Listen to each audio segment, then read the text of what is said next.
क्या पढ़ने जा रहे हैं हम लोग? Reaction with nitrous acid, it is unstable acid and when it react with the primary aliphatic अमीन, किसके साथ रिएक्ट करती है? प्राइमरी एलिफेटिक एमीन के साथ। तो NH2 वाला जो पार्ट है उसकी जगह पर कौन सा पार्ट आकर लगता है? हाइड्रोक्सिल। कौन सा? हाइड्रोक्सिल। तो देखिए रिएक्शन में होता क्या है और किस तरह से HNO2 को ब्रेक करते हैं। तो HNO2 को ब्रेक आप इस तरीके से करेंगे, ठीक है। तो नाइट्रोजन, देखो इसको मैं यहाँ पर लेके आया हूँ, किस तरीके से ब्रेक हो रहा है। एल्काइल के साथ OH लगा और N और N दैट इज Na2 और H2O। तो यहाँ पर देखो प्रोडक्ट में क्या आ रही है? डाई नाइट्रोजन गैस निकल रही है, एल्कोहल बन रही है, और कौन सी? कोई भी एल्कोहल जो है, और इसके बाद क्या बन रहा है तुम्हारा? पानी एज अ बाय प्रोडक्ट। अगर एक एक्सेप्शन है, अगर हम मेथिनामीन, किसको? मेथिनामीन का ट्रीटमेंट HNO2 से कराते हैं तो हमें मिक्स प्रोडक्ट मिलता है। एक मिला मुझे क्या? तो कहेंगे ऑक्सिम, और ये क्या मिला? कहेंगे ईथर, और कहेंगे क्या? एल्कोहल। क्या मिला? 3 प्रोडक्ट मिला। कितना मिला? 3 प्रोडक्ट मिला। आगे बढ़ जाए। यस। इसको छोड़ करके कुछ भी लगाओ, जैसे मान लो यहाँ पर इथेनामीन होता तो क्या बनता? Ethyl alcohol. क्या बनता? अगर यहाँ पर मान लीजिए C2H5NH2 लिखा होता तो इसकी जगह क्या जाता? C2H5OH, और क्या बन जाता? डाई नाइट्रोजन और H2O। कोई दिक्कत? अभी दिखाऊंगा, जस्ट इसके बगल में लिखा हुआ है, पहले आप लोग इतना नोट कर लें। समझ आ रहा है? Yes sir.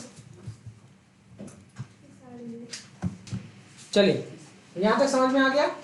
नेक्स्ट, अब इसका आंसर बताइए, क्या ये सही है कि नहीं सही है? सही। हाँ, क्या सिखाया था? इधर देखो आफिया, करना क्या था? इसको ये लिखते कैसे? OHNO, यही तो लिखवाया है मैंने, यही सिखाया ना इसको लिखने का तरीका। और क्या बोला है? ऐसे ऐसे तोड़िए, ऐसे तोड़िए, और यहां लगाइए OHNO। समझ आया? आया? तो यहां पर कितना आ गया? C2H5OH, N और N क्या हो गया? Na2, और साथ साथ में क्या बना? H2O। ठीक है, नोट कर लीजिए।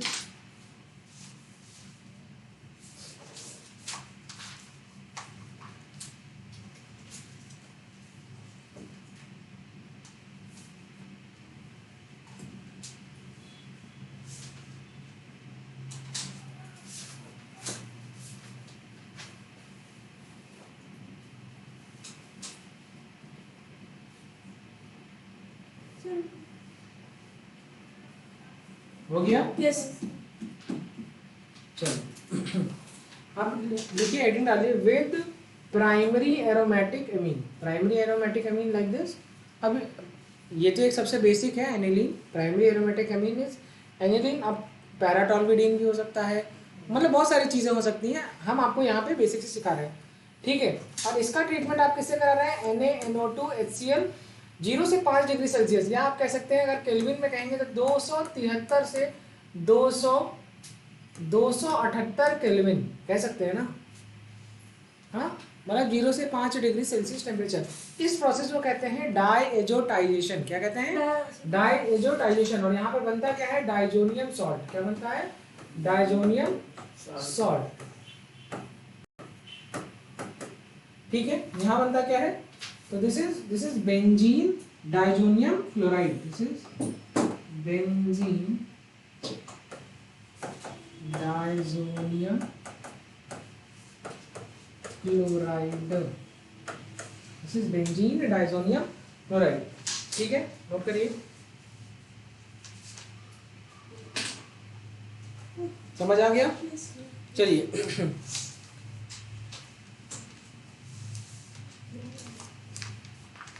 तो एक बात समझ में आया था कि कोई भी प्राइमरी अमीन या कोई भी एलिफेटिक अमीन, एलिफेटिक प्राइमरी अमीन, और कोई भी प्राइमरी एरोमेटिक अमीन, यही तो था, यही क्या दे रहे थे? HNO2 के साथ रिएक्ट कर रहे थे।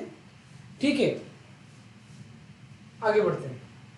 क्वेश्चन है, which of the following does not evolve nitrogen gas on reaction with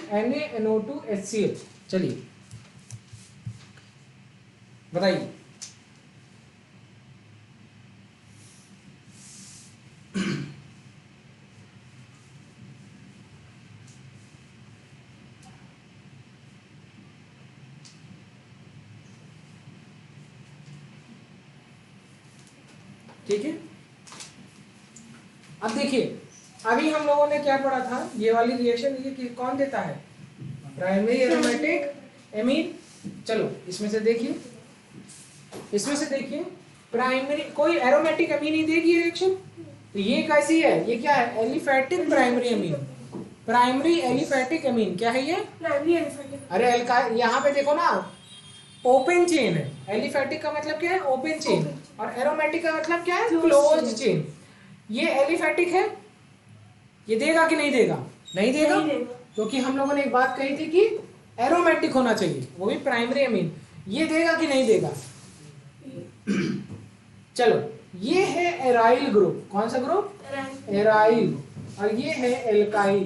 तो एक बात बताओ, एलिफेटिक है ना, ये NH2 किससे लगा है, एराइल एरोमेटिक वाले से लगा है कि एलिफेटिक वाले से, तो ये एरेल्किल ग्रुप है, कौन सा ग्रुप है, एरेल्किल, मतलब बेंजाइल अमीन। देगा कि नहीं देगा, नहीं देगा, क्योंकि देने के लिए ये है प्राइमरी अमीन ही, लेकिन बेंजाइल अमीन है और इसमें एमीन ग्रुप एल्काइल वाले पार्ट से लगा है।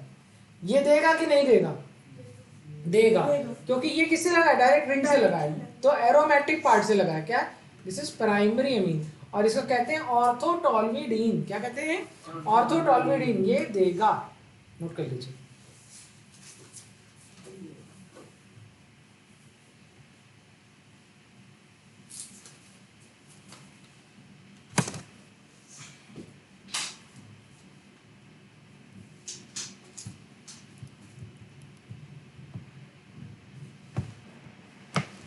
चलिए इसको थोड़ा सा समझ लीजिए, इसको थोड़ा सा समझ लीजिए।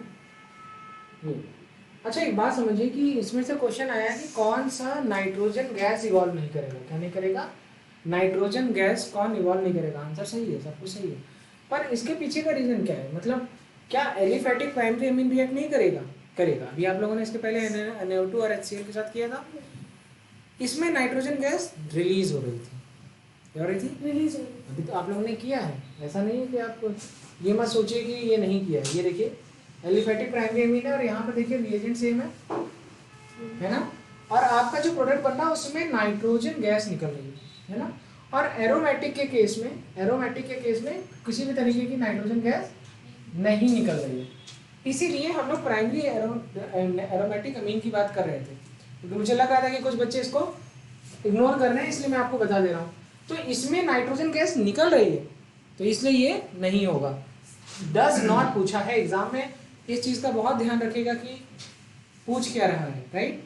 तो डज नॉट की वजह से इसका आंसर नहीं है। ऐसा नहीं है कि ये NaNO2 HCl से रिएक्ट नहीं करेगा, क्या नहीं कर देगा, तो मतलब क्या देगा, नाइट्रोजन गैस देगा ये, ठीक है। प्रोडक्ट मतलब अल्कोहल बनेंगे प्रोडक्ट और साथ में नाइट्रोजन गैस, समझ में आया। अगर मुझे इसको रिएक्ट कराना हो तो यहाँ पर आएगा ऐसे, ये तुम ये बॉन्ड तोड़ोगे, ये बॉन्ड तोड़ोगे, यहाँ लगाओगे OH, यहाँ लगाओगे N और यहाँ लगाओगे O, यही तो आएगा। तो क्या बन जाएगा, बेंजाइल अल्कोहल। क्या बन जाएगा, बेंजाइल अल्कोहल, नाइट्रोजन गैस और H2O। बात समझ में आई ना, इसके पीछे का क्या मैं बताना चाह रहा था। चलिए ठीक है, अब हम लोग आगे की ओर बढ़ते हैं। अच्छा यहाँ पर भी देख लीजिए, यहाँ पर ये दोनों देंगे, है ना, क्योंकि यहाँ पर आप ऐसे ऐसे तोड़ोगे, यहाँ बनाएगा OH, OH, N और O, और यहाँ पर भी यही सेम चीज, ठीक है। बात समझ में आ गई, यस। चलिए अब क्वेश्चन आता है विद सेकेंडरी अमीन। क्या आता है, विद सेकेंडरी अमीन। जब हम NaNO2 HCl का रिएक्शन सेकेंडरी अमीन के साथ कराते हैं तो क्या प्रोडक्ट बनता है। तो सबसे पहले देखो ये प्रोडक्ट जो बन रहा है, यहाँ से हाइड्रोजन, यहाँ से OH निकल रहा है, ठीक है। और यहाँ पर जो प्रोडक्ट बन रहा है ये क्या है, नाइट्रोसामीन। क्या बन रहा है, nitrosamine, and it is oily and insoluble in water, insoluble in water. जब आप देखो यहाँ पर देखिए, ये भी सेकेंडरी, ये देखिए ये भी सेकेंडरी अमीन है, NHCH3।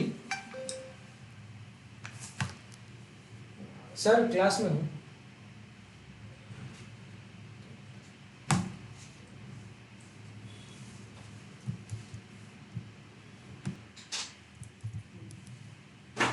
बात समझ में आ गई।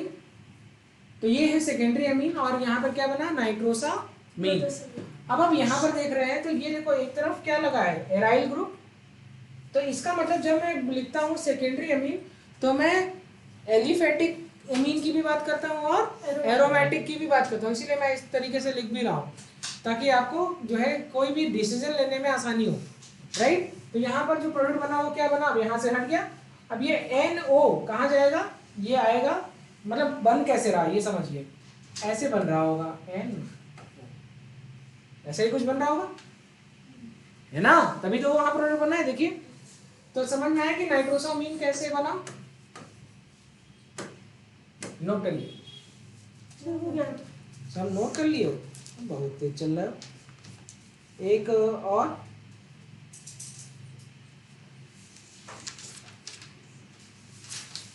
चलो नेक्स्ट लिखिए, लिबरमैन नाइट्रोसो टेस्ट, डालिए लिबरमैन नाइट्रोसो टेस्ट। अब मैं आपको करा देता हूँ। जब सेकेंडरी अमीन का ट्रीटमेंट आप HNO2 से करते हैं तो क्या प्रोडक्ट बनता है, तो कहेंगे बनेगा तो नाइट्रोसामीन ही। क्या बनेगा, नाइट्रोसामीन। मतलब ये RR की बात कर रहा हूँ, यहाँ RR लगा देना। R क्या बना, N, और ये बना N डबल बॉन्ड O, यही बनेगा, ठीक है। और साथ साथ में जब आप इसका ट्रीटमेंट इसे करेंगे फेनॉल,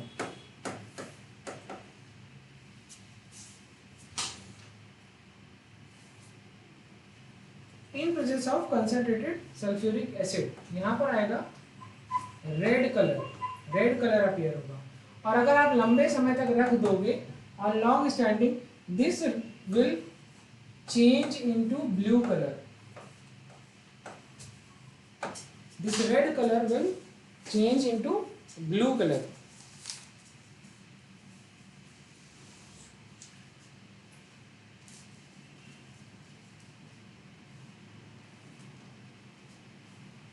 ठीक है, तो एक बात समझ में आया कि ये जो आपने नाइट्रोसामीन बनाया था, क्या बनाया था, नाइट्रोसामीन। अगर नाइट्रोसामीन का ट्रीटमेंट आप फिनॉल के साथ करेंगे तो कौन सा कलर अपीयर होगा, रेड कलर। या फिर अगर मैं आपसे ये कहूं कि अगर आप सेकेंडरी अमीन का ट्रीटमेंट नाइट्रस एसिड के साथ कराएंगे और उसमें आप फिनॉल मिला देंगे तो रेड कलर अपीयर होगा। ऐसा नहीं लग रहा है कि अगर कुछ ऐसा जिसका रिएक्शन आपने नाइट्रस एसिड से कराया और उसके बाद उसमें फिनॉल मिला दिया तो रेड कलर अपीयर हुआ। एग्जाम में क्वेश्चन आया कि हमने ये रिएक्शन कराया और ये नहीं दिया हुआ है, एग्जाम में ये नहीं दिया हुआ है, हमने किसी रिएक्टेंट का रिएक्शन कराया नाइट्रस एसिड से और उसके बाद जो भी प्रोडक्ट बना उस प्रोडक्ट का ट्रीटमेंट हमने फिनॉल के साथ कराया, हमको रेड कलर अपीयर होता है और लंबे समय तक रखने के बाद वो ब्लू कलर में चेंज हो जाता है। ऐसा कुछ है, मान लीजिए रेडी कलर लिख के आ गया तो क्या आप इसको पता कर सकते हैं कि वो चीज रिएक्टेंट था क्या, सेकेंडरी अमीन। क्या रहेगा, सेकेंडरी अमीन। इसका मतलब क्या ये रिएक्शन टेस्ट की तरह परफॉर्म कर सकते हैं।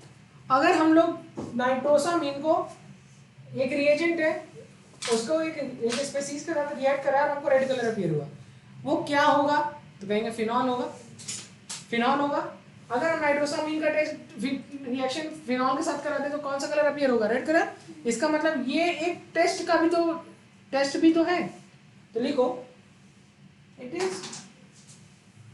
Is used in test of secondary amine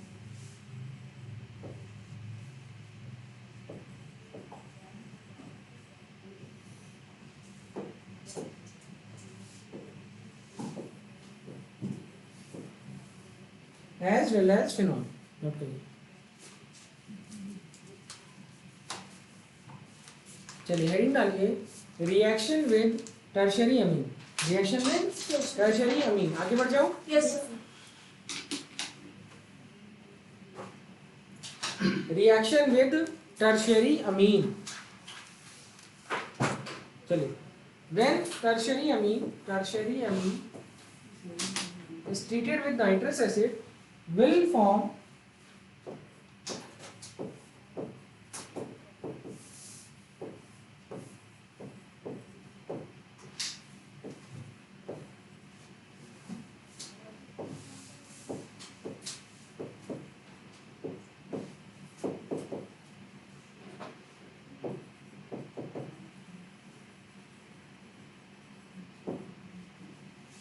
चलिए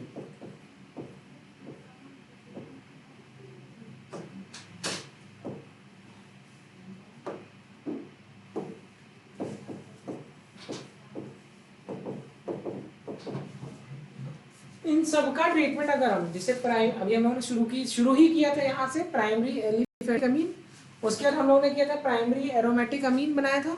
यहाँ पे हम लोग कुछ अल्कोहल प्रोडक्ट बना था, याद है? अल्कोहल और nitrogen gas as a by product of water. यहाँ पर हमारा प्रोडक्ट बना था नाइट्रोसामीन, याद आया? अरे डाइजोनियम क्लोराइड, यहाँ पर डाइजोनियम क्लोराइड बन रहा था, ठीक है। इसके बाद आपने सेकेंडरी एलिफेटिक अमीन के साथ कराया तो नाइट्रोसामीन मिला, ठीक है। टर्शियरी एलिफेटिक एरोमेटिक के साथ हमने ये वाली रिएक्शन कराई। बात समझ में आ गई? चलिए नोट करिए। और यहाँ पर हम लोग हमेशा बाय प्रोडक्ट को बनाएंगे, ठीक है। यहाँ पर लिखिए एल्कोहल बनेगा और साथ में क्या बनेगा, एक सबसे इंपॉर्टेंट बाय प्रोडक्ट है डाई नाइट्रोजन। यहाँ पर क्या बनेगा, कहेंगे बेंजीन डाइजोनियम क्लोराइड, यही तो बना था, बना था। यहाँ पर नाइट्रोसामीन बना था। अच्छा बस ये इंपॉर्टेंट है, यहाँ पर जो नाइट्रोसामीन बनेगा वो सॉलिड स्टेट में बनेगा, इस स्टेट में।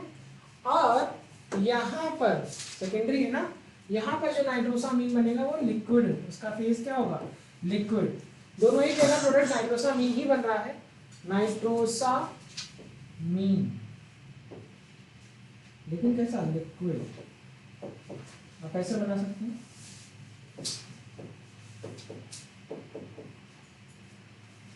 यहाँ पर बनेगा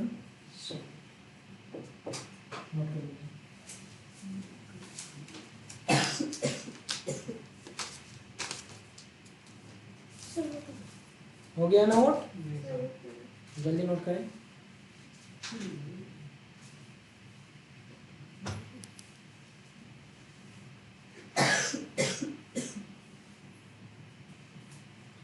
आगे बढ़ जाओ।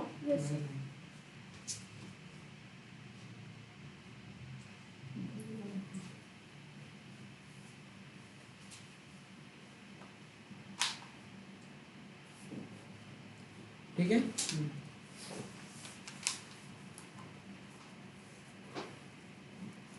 चले आगे बढ़े। देखिए कार्बिल अमीन रिएक्शन, या इसी को हम कहते हैं आइसोसाइनाइड टेस्ट, ठीक है। चलिए इसको पढ़ते हैं। देखिए कार्बिल अमीन रिएक्शन या आइसोसाइनाइड टेस्ट कौन देता है, तो लिखिए given by, it was given by any primary amine, any primary amine. अब वो एलिफेटिक भी हो सकता है और एरोमेटिक भी हो सकता है, कोई भी दे सकता है ये टेस्ट। तो देखो कोई भी प्राइमरी अमीन, यहाँ पर आप एली लिख लो, एरो लिख लो, कोई फर्क नहीं पड़ता। जब आप इसका treatment chloroform alcoholic potassium hydroxide के साथ करते हैं तो आपको जो प्रोडक्ट मिलता है सेम चीज के साथ, आइसोसाइनाइड, ठीक है।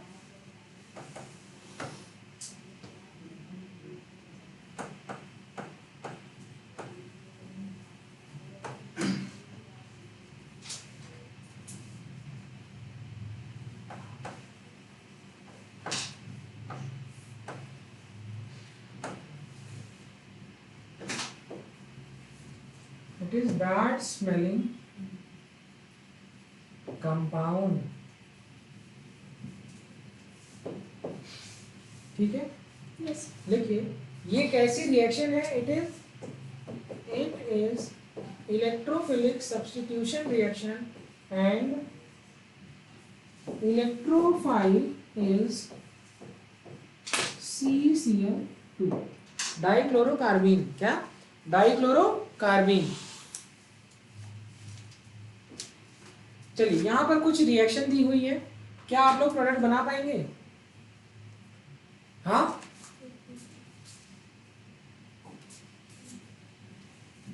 यहाँ पर भोपाल गैस ट्रेजेडी जो हुई थी, वहां पर जो जिस गैस की वजह से हुई थी उस गैस को ही आप यहाँ प्रोडक्ट के तौर पर पाएंगे, that is MIC, methyl isocyanide. इसका प्रोडक्ट क्या बनेगा, NH2 हटेगा और इसकी जगह क्या लगेगा, NC। क्या लगेगा, NC, तो क्या प्रोडक्ट बनेगा CH3NC, this is MIC, Bhopal gas tragedy, याद आया ना, मेथाइल आइसोसाइनाइड, ठीक है।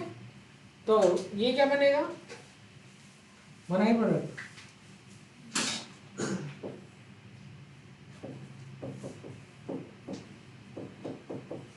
दिक्कत, कोई दिक्कत यहाँ तक आफिया?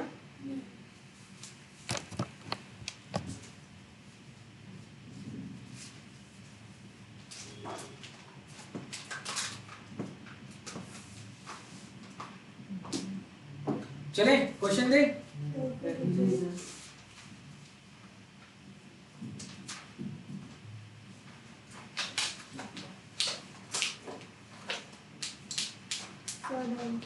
डन, चलिए ये देखिए आगे बढ़े। Yes sir. ये बताइए आंसर, अरे बनाओ अपनी कॉपी पे बनाओ। आप फिर देखो क्या बनेगा प्रोडक्ट, NH2 की जगह क्या हो जाएगा, N ट्रिपल बॉन्ड C, बस बाकी सब सही है, बाकी से कोई फर्क नहीं पड़ता। नोट कर लीजिए।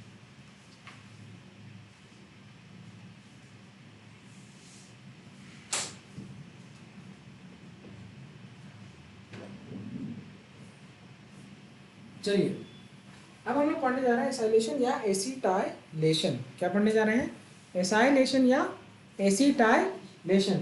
तो आपको यहाँ पे होता क्या है, अच्छा ये एक इलेक्ट्रोफिलिक सब्स्टिट्यूशन रिएक्शन है। कैसी है, इलेक्ट्रोफिलिक। और इलेक्ट्रोफिलिक सब्स्टिट्यूशन मतलब इलेक्ट्रोफाइल, इलेक्ट्रोफाइल क्या होता है, इनके ऊपर कैसा चार्ज होता है, पॉजिटिव, कार्बन के ऊपर पॉजिटिव कि हाइड्रोजन के ऊपर, hydrogen, carbon is more electronegative than hydrogen, ठीक है। तो यहाँ पर आपको क्या करेंगे, हाइड्रोजन हटाएंगे और उसकी जगह पर हम क्या लगाएंगे, COCH3, क्योंकि ये मोर इलेक्ट्रोनेगेटिव है तो यहाँ पर चार्ज कैसा डेवलप होगा, positive, partial negative partial positive. ये और ये सेम है तो दोनों के ऊपर नेट जीरो, इसकी वजह से नहीं हो रहा है, जो चार्ज डेवलप हो रहा है ये इनकी वजह, ऑक्सीजन है ना more electronegative, less electron, partial positive. अच्छा ये तो पार्शियल पॉजिटिव है ये। अच्छा हाइड्रोजन को हटा करके, अच्छा इसका जब मॉलिक्यूलर वेट देखो कितना है, कार्बन 12 दूना 24, 24 और 16 और 3, आंसर कितना रहा 43, कितना रहा। और हाइड्रोजन एक हटाओगे उसकी जगह लगाओगे तो कितने का डिफरेंस आएगा, 42, कितने का डिफरेंस आएगा, क्योंकि हाइड्रोजन हटा भी तो रहे हो, तो डिफरेंस कितने का आएगा। अच्छा इसका मॉलिक्यूलर वेट है 43, इसका तो 1 ही है, तो डिफरेंस कितने का आएगा, 42, कितने का डिफरेंस आएगा, 42, नोट करिए।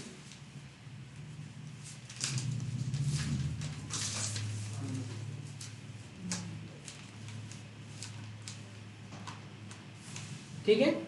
अच्छा एक बात बताओ, एसिटाइलेशन या एसाइलेशन देने के लिए उस स्पेसीज में हाइड्रोजन का होना जरूरी है, अगर हाइड्रोजन ही नहीं रहेगा तो हटाओगे क्या, राइट। तो एमीन में वो हाइड्रोजन होना जरूरी है ना, तो इसका मतलब प्राइमरी एमीन में RNH2 2 हाइड्रोजन है, सेकेंडरी एमीन में R2NH 1 हाइड्रोजन है, और टर्शियरी एमीन R3N हाइड्रोजन है क्या, देगा क्या, नहीं, ठीक होगा तुम लोग।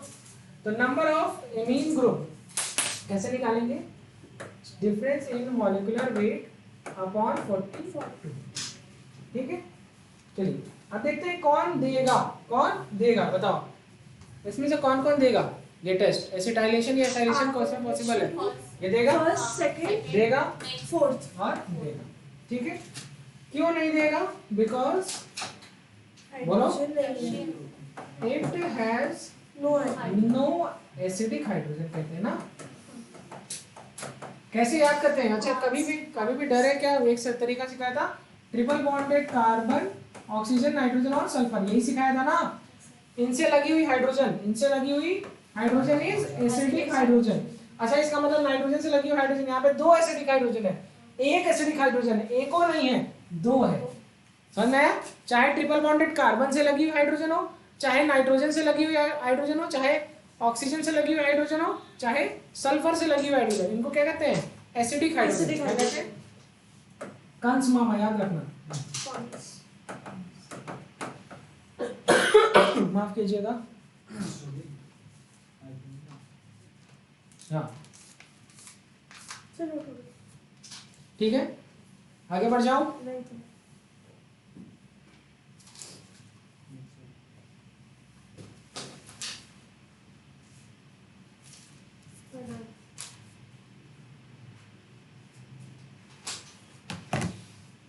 ठीक है, चलिए नोट करिए, हेडिंग डालिए alkyl cyanide and alkyl isocyanide. अच्छा, साइनाइड और आइसोसाइनाइड आपस में कैसे आइसोमर है? फंक्शनल आइसोमर है। कैसे आइसोमर है? फंक्शनल। नोट करिए,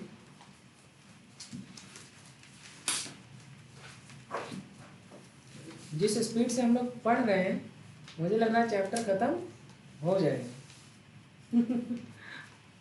सही है, आज तैयारी से आए थे तुम लोग। अगर हो जाएगा तो फिर हम लोग थोड़ा सा ब्रेक लेके बायोमॉलिक्यूल शुरू कर देंगे। ठीक है, क्या पढ़ाया मैंने आपको? एल्काइल साइनाइड या एल्काइल आइसोसाइनाइड। अच्छा, मॉलिक्यूलर वेट दोनों का सेम लग रहा है ना? सब कुछ सेम है, गिनो।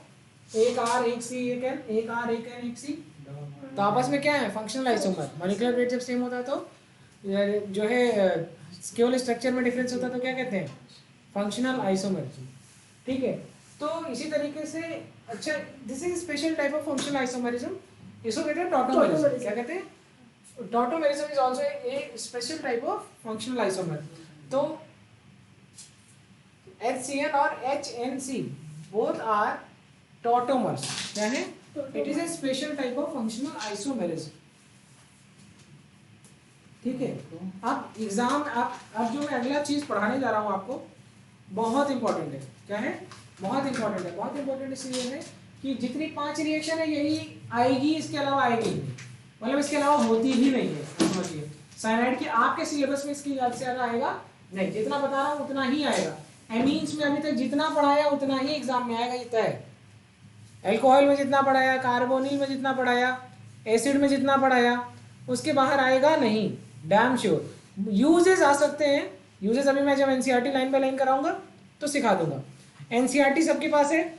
यस सभी प्यारे बच्चों के पास? सबको सबके पास लेटेस्ट है ना? अरे है ना, मतलब चलो कोई भी हो उससे फर्क नहीं पड़ता है। मैं जितनी चीजें एनसीईआरटी में यहाँ पर शीट में पीपीटी में हाईलाइट करके दिखाऊंगा, आपको एनसीईआरटी में सिर्फ वही पढ़ना है। तो जितना कहूंगा, कुछ भी, कोई एग्जाम हो, बोर्ड्स नहीं, कोई एग्जाम हो, जितनी चीजें मैं हाईलाइट करके दिखाऊंगा आप सिर्फ उसको आंख बंद करके पढ़ना, उसके अलावा कुछ मत पढ़ना, सारे क्वेश्चन सही होंगे श्योर। नीट में भी, जेई में भी, एडवांस में भी, बोर्ड्स में भी। ठीक है, चलिए पढ़ाई स्ट्रेटेजी से कीजिए। आपको मैंने पढ़ा दिया, यहां से जाने के बाद आपको पढ़ना नहीं, प्रैक्टिस करना है। नियम एक ही है। आप अगर जाकर के यहां से जाकर के पढ़ते हैं तो उससे कुछ होगा नहीं। आप क्वेश्चन लगाएंगे तो खुद ही पढ़ लेंगे। जब क्वेश्चन आप मैच कराने लगेंगे, जब नहीं आएगा तो आप खुद नोट्स को ढूंढ ढूंढ के खंगालेंगे, चीज़ें आपकी कवर हो जाएंगी। और आप जाकर के यहाँ पे जाने के बाद अपनी एक नई थेसिस लिख रहे हैं तो थेसिस 3 साल लिखोगे और सेलेक्ट उसी साल होगे जिस साल क्वेश्चन लगाओगे। नियम बहुत सिंपल है। आप पढ़िए, क्वेश्चन प्रैक्टिस कीजिए, गलतियां एक तरफ लिखिए और जो तैयार होता जाए, जो एक बार में क्वेश्चन लग गया एग्जाम तक उसको देखना ही नहीं है। जो क्वेश्चन एक बार में नहीं लगा उनको क्वेश्चन नंबर लिख लीजिए और जब भी रिवीजन कीजिए तो वही क्वेश्चन देखिए। जो क्वेश्चन एकदम नहीं लगा एग्जाम के पहले, टेस्ट के पहले, जरूर उसको एक बार देख करके आइए, हर बार इंप्रूवमेंट होगा। तैयारी तरीके से होती है, वो तरीका ही डेवलप करना होता है 1 साल के अंदर। हमने आपको पढ़ाया, आप जा करके एनसीईआरटी लगाइए।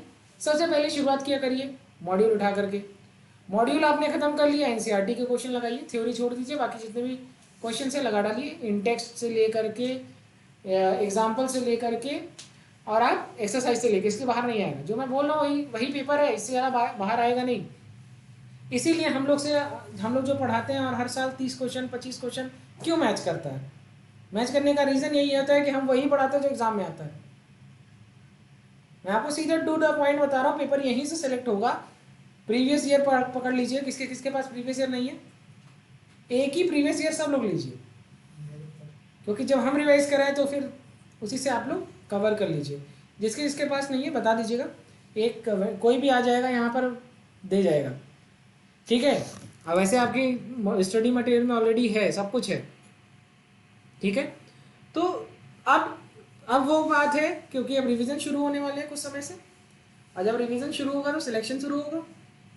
वही तो सबसे, अब इतने साल की मेहनत सिलेक्शन के लिए तो है, तो अब करते हैं सिलेक्शन, करते हैं, क्यों नहीं जरूरी है। क्वेश्चन लगाइए, क्वेश्चन लगाएंगे तो कुछ चैप्टर ऐसे हो जाएंगे, इसके तो मैं कोई भी लगा लूंगा, जहां से दिमाग में आने लगा इसके तो मैं कोई भी लगा लूंगा। अब आप सिलेक्शन की तरफ जा रहे हैं, 600 कवर हो गए, इधर जेई का कट ऑफ कवर हो गया, उसके बाद सिलेक्शन के लिए पढ़िए, उसके बाद एक्यूरेसी देखिए, उसके बाद और गंभीर हो जाइए कि जब मैं यार 600 ला सकता हूँ तो किसी तरीके से 50 और आ जाए। जहाँ 50 की लालच पूरी हुई फरवरी तक, 20 नंबर 30 नंबर के चक्कर में पड़ जाओगे, जब इतनी मेहनत की तो टॉप भी कर ले। सिलेक्शन का एक तरीका है, पहले आपको अपने आप को सिक्योर करना होगा कि आप सेलेक्ट हो रहे हो कि नहीं, कट ऑफ क्रैक कर रहे हो कि नहीं। कट ऑफ क्रैक कर लिया तब हम क्या करेंगे, अपना रैंक में आने के लिए नंबर बढ़ाएंगे अच्छे कॉलेज के लिए। जब अच्छे कॉलेज की लिस्ट में भी आने लगे तब हम लाएंगे रैंकर्स में, नियम है। इसलिए मैं हमेशा कहता हूँ कि अक्टूबर से पढ़ना शुरू कर दिया करो, सेलेक्ट होना है तो। अभी पता है तुमको, रिपीटर फिर सेलेक्ट नहीं होगा।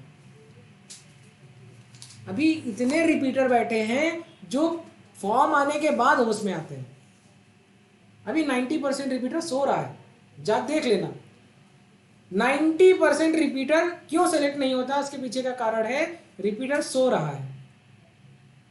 रिपीटर सोच रहा है वो तो कर ही लेगा, है ना। ऐसा लगता है यार अभी किस्मत खराब हो गई थी, अभी तो यार, अभी देखो रिपीटर अक्टूबर नवंबर तक सदमे में रहता है, जुलाई में रिजल्ट आता है, उसके बाद अगस्त सितंबर में उनके दोस्त कॉलेज, सितंबर में आते थे, कोई दोस्त कॉलेज जाते हैं, कुछ दोस्त तो कुछ कॉलेज में जाएंगे। अब वो दोस्त 2 महीना सदमे में, तीसरे महीने सोच रहा है यार अब मुझे पढ़ना चाहिए, लेकिन अभी डिसाइड नहीं कर रहा है। वो कह रहा है कि थोड़ा सा रिवीजन ही तो करना है, एग्जाम तो क्रैक कर लेंगे। दिसंबर तक 90% रिपीटर बैठे रहते हैं।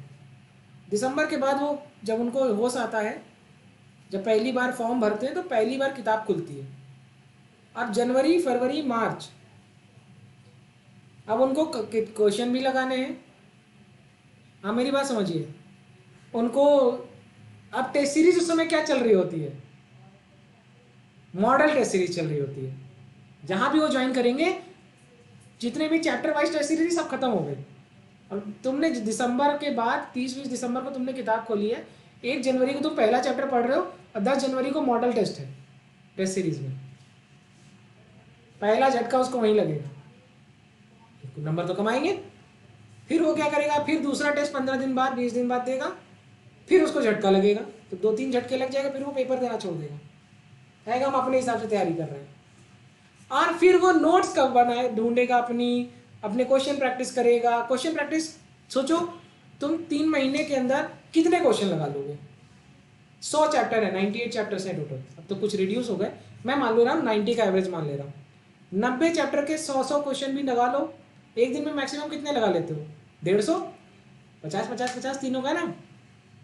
अब 1500 क्वेश्चन, 15 या 4500 क्वेश्चन। तुम्हें लगता है कि कोई भी बच्चा अप्रैल में क्वेश्चन प्रैक्टिस करता है क्या? कोई करता है क्या? सच बताइए। सब पढ़ते हैं, सब अपनी नोट्स 10 बार पढ़ते हैं, मॉड्यूल 10 बार पढ़ते हैं, सब जो है अपने को जो है क्या करते हैं कि अपना जो पुराना मटेरियल है उसको रटने लगते हैं कि पेपर में आएगा तब लिखूंगा, पेपर में आएगा तो मैं क्वेश्चन वहीं डायरेक्ट सॉल्व करूंगा, यहां मैं फॉर्मूला याद कर रहा हूं। 4500 क्वेश्चन तुम तैयार करके गए हो फॉर्मेट के, 32 साल से पेपर हो रहा है, इस बार 34 साल हो गए, 34 साल से पेपर हो रहा है, 4500 क्वेश्चन में काम हो जाएगा? बताओ ना, खुद बताओ ना, सिलेक्शन हो जाएगा? लोग एक एक चैप्टर के 15-15 हजार क्वेश्चन करके बैठे। क्वेश्चन प्रैक्टिस का क्या रीजन है? रिफ्लेक्स। अभी गाड़ी चलाते हो तुम लोग, स्कूटी चलाते हो, साइकिल चलाते हो, कुछ तो चलाते होगे। जो जितना ज्यादा गाड़ी चलाया है वो उतने तरीके के रिस्क ले सकता है। ट्रक को ओवरटेक करना है,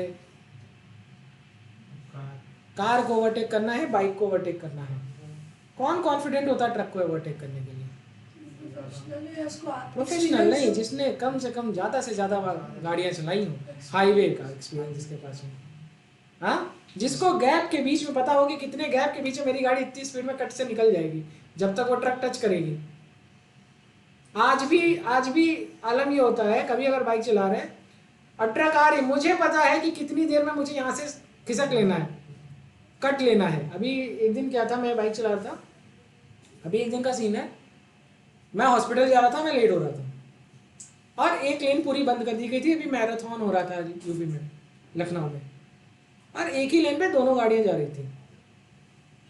मैं जा रहा था, मुझे लेट हुआ, मुझे पता था मेरी बायोमेट्रिक छूट सकती है, तेजी से गया और उधर से ट्रक आ रही थी और मैं एक ट्रक के पीछे ऑलरेडी था और जैसे ही बाहर आया तब से उधर से एक ट्रक दिख गई। अब दो ही कंडीशन, पीछे से गाड़ियाँ आ ही रही हैं, आप हाईवे पे हो और कोई 60-70 के नीचे नहीं चलता है। आई थिंक इतना तो सबको पता होगा, हाईवेज की स्पीड अलग होती है। अब मेरे पास दो ही ऑप्शन थे, या तो मैं धीरे धीरे करते हुए लेन चेंज करता या उस गैप के बीच का टाइमिंग यूज कर लेता। खिलाड़ी आदमी, ट्रक वहां, मैं यहाँ, मुझे पता था कि कितनी देर में मेरी गाड़ी निकल जाएगी। तो ये ऐसे थोड़े आई, जब पहली बार चलाई थी ना तो अपने घर के बाहर, घर के थोड़ी दूर पे चौराहा था, चौराहे पे ऐसे ही ओवरटेक कर रहे थे, ट्रक के सामने गाड़ी जाके रुकी थी, एकदम ब्रेक मारते मारते ट्रक के सामने रुके थे, वो ट्रक वाले ने ब्रेक मार दी थी, समझ रहे हो। लेकिन आज आलम यह है कि ट्रक कितनी देर में आएगी उसके बीच से निकल सकते हैं। अब मेरी बात को समझिए, इसका कारण क्या है? प्रैक्टिस।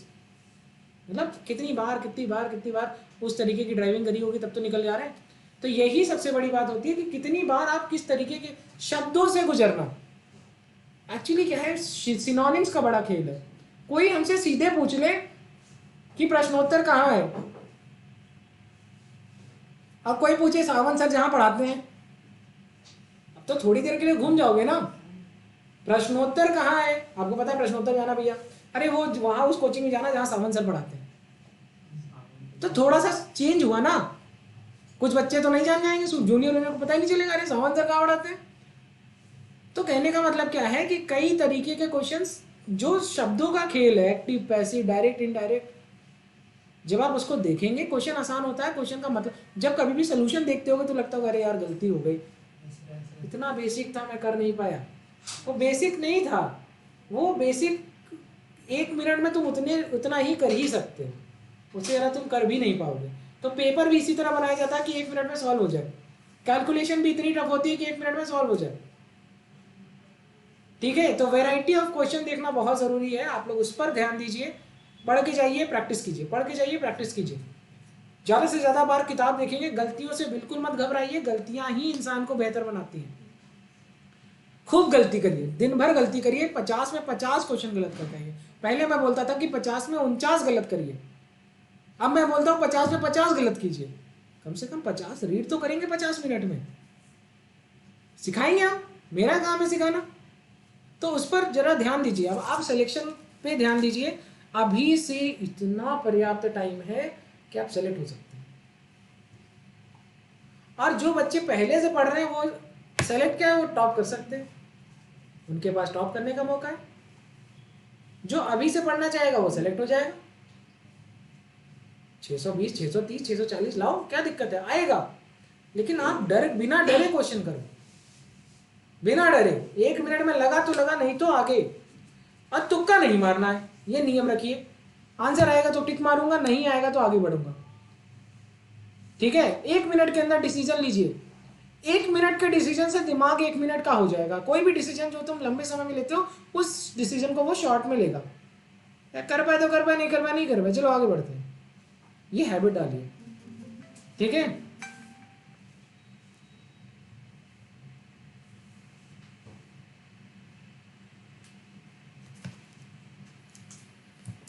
हेलो,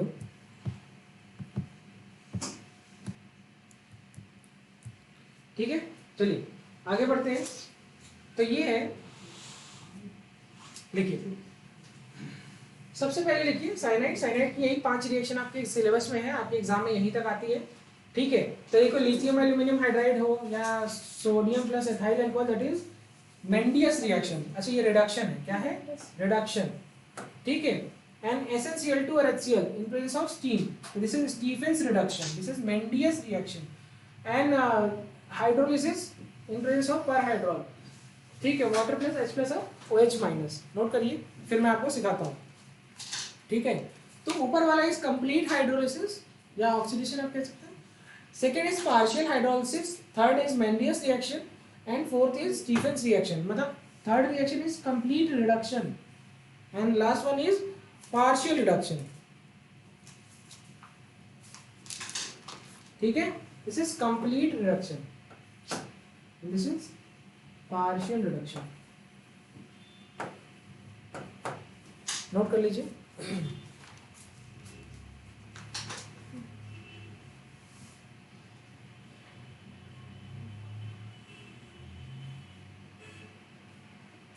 ठीक है, प्रोडक्ट बनाए। चलिए, अगर हम किसी भी साइनाइड का, चाहे एलिफेटिक हो चाहे एरोमेटिक हो, अगर हम उनकी कंप्लीट हाइड्रोलिसिस बन कराते हैं तो हमें क्या प्रोडक्ट मिलता है? एसिड। क्या मिलता है? Carboxylic acid. अगर हम इसकी पार्शियल हाइड्रोलिसिस कराते हैं तो हमको मिलता है एसिड एमाइड। क्या मिलता है? और अगर हम इसका रिएक्शन माफ कीजिएगा, यहाँ कार्बन की संख्या में कहीं बदलाव नहीं हुआ है, कार्बन की संख्या में कहीं बदलाव नहीं है, सब जगह कार्बन की संख्या सेम है। देख रहे हैं, देख रहे हैं, ठीक है। Yes sir. और लास्ट वन इज यहाँ पर बनता है भैया पार्शियल रिडक्शन कराओगे तो एल्डिहाइड बनेगा। क्या बनेगा? एल्डिहाइड। प्रोडक्ट बनेगा एल्डिहाइड।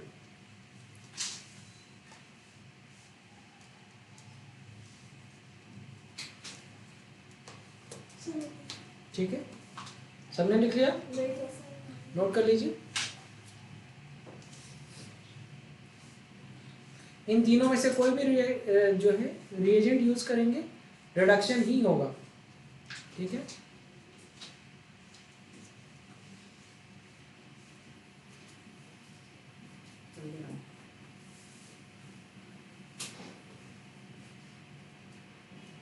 आगे बढ़ जाओ।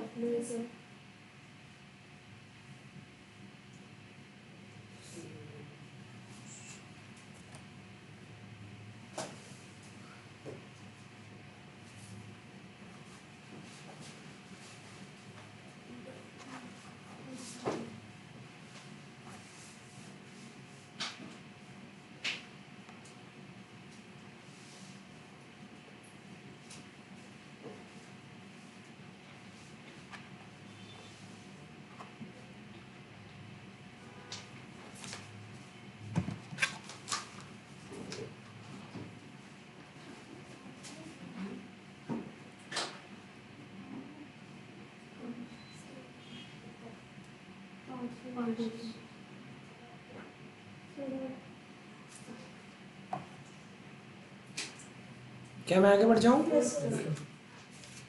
तो लेटिन डालिए आइसोसाइनाइड, ठीक है। जब आप इसकी हाइड्रोलिसिस कराएंगे और यहाँ पर क्या कर रहे हैं हम? रिडक्शन करा रहे हैं। क्या करा रहे हैं? रिडक्शन। रिडक्शन। नोट करिए, यहाँ पर प्रोडक्ट होगा HCOOH, that is formic acid, formic acid, और साथ साथ में बनेगा NH2। यहाँ पर इम्पोर्टेंट है, दिस इज प्राइमरी एमीन।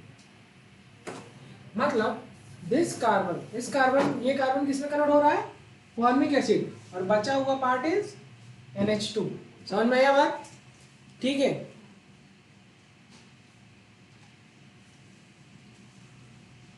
और जब आप इसका रिडक्शन कराएंगे तो बनेगा क्या? NH3। This is secondary amine। आपको तो ये पता ही है, दिस इज मेंडियस रिडक्शन। मेंडियस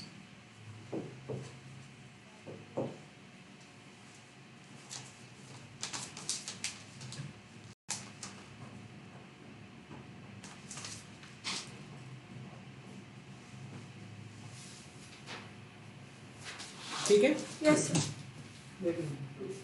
नोट कर लीजिए।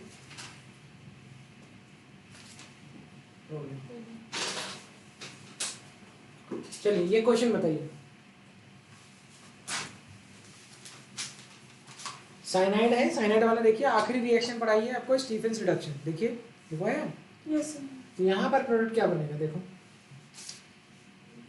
एल्डिहाइड, तो क्या बन जाएगा CH3 CHO, CHO CN becomes CHO, CHO। Right, बनाइए प्रोडक्ट बनाइए, CN becomes CHO, CH3 CHO। तो दिक्कत ये वाला बता सकते हैं क्या प्रोडक्ट का नाम? Benzene. Good, benzaldehyde, it's benzaldehyde, C6H5CHO।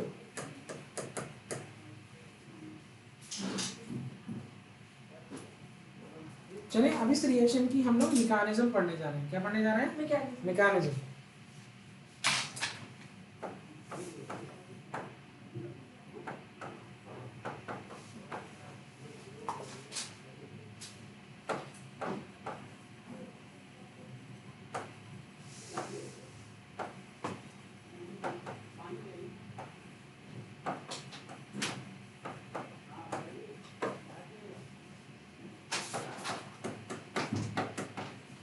Note कर लीजिए।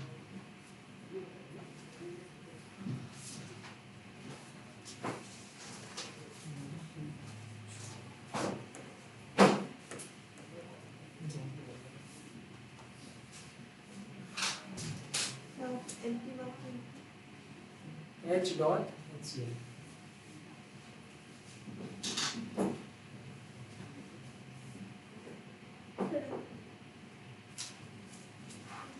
हो गया?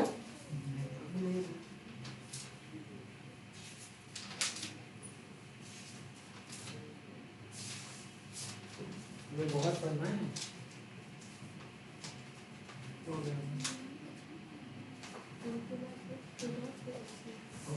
चले आगे बढ़े। हाँ ठीक है, चलिए नेक्स्ट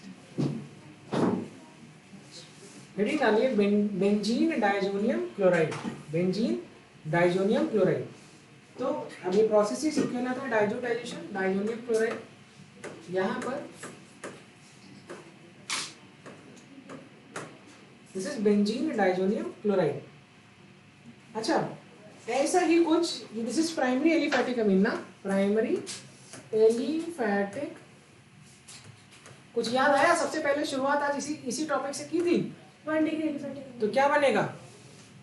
यहाँ पे OH आ गया। Good, that is ROH। क्या बनेगा? अल्कोहल। नोट करिए,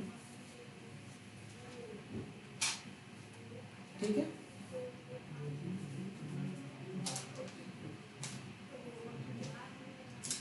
चलिए आगे बढ़े। Yes sir. जब अब एग्जाम में क्वेश्चन क्या आता है, इसका रिएक्शन देते हैं, ठीक है, बेंजीन डाइजोनियम क्लोराइड को देते हैं और आगे आपको पूछते हैं, यही करते हैं। देखिए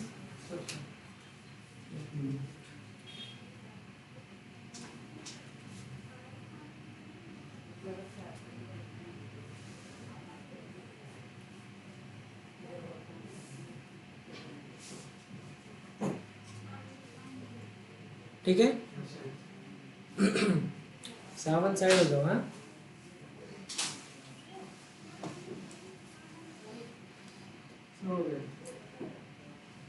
डन, चलो sir 1 minute. Make it fast.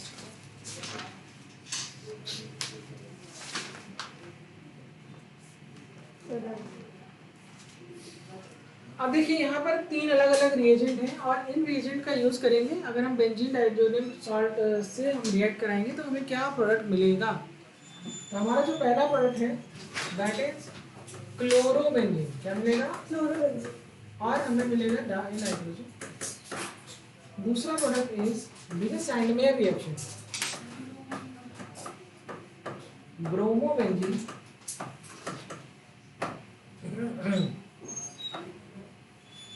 And in the last what we will get is cyanobenzene या benzene nitrile।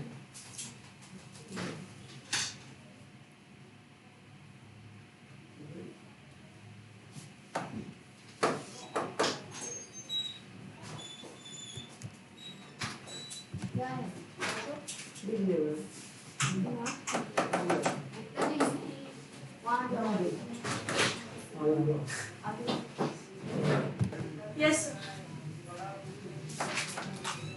बला टाइम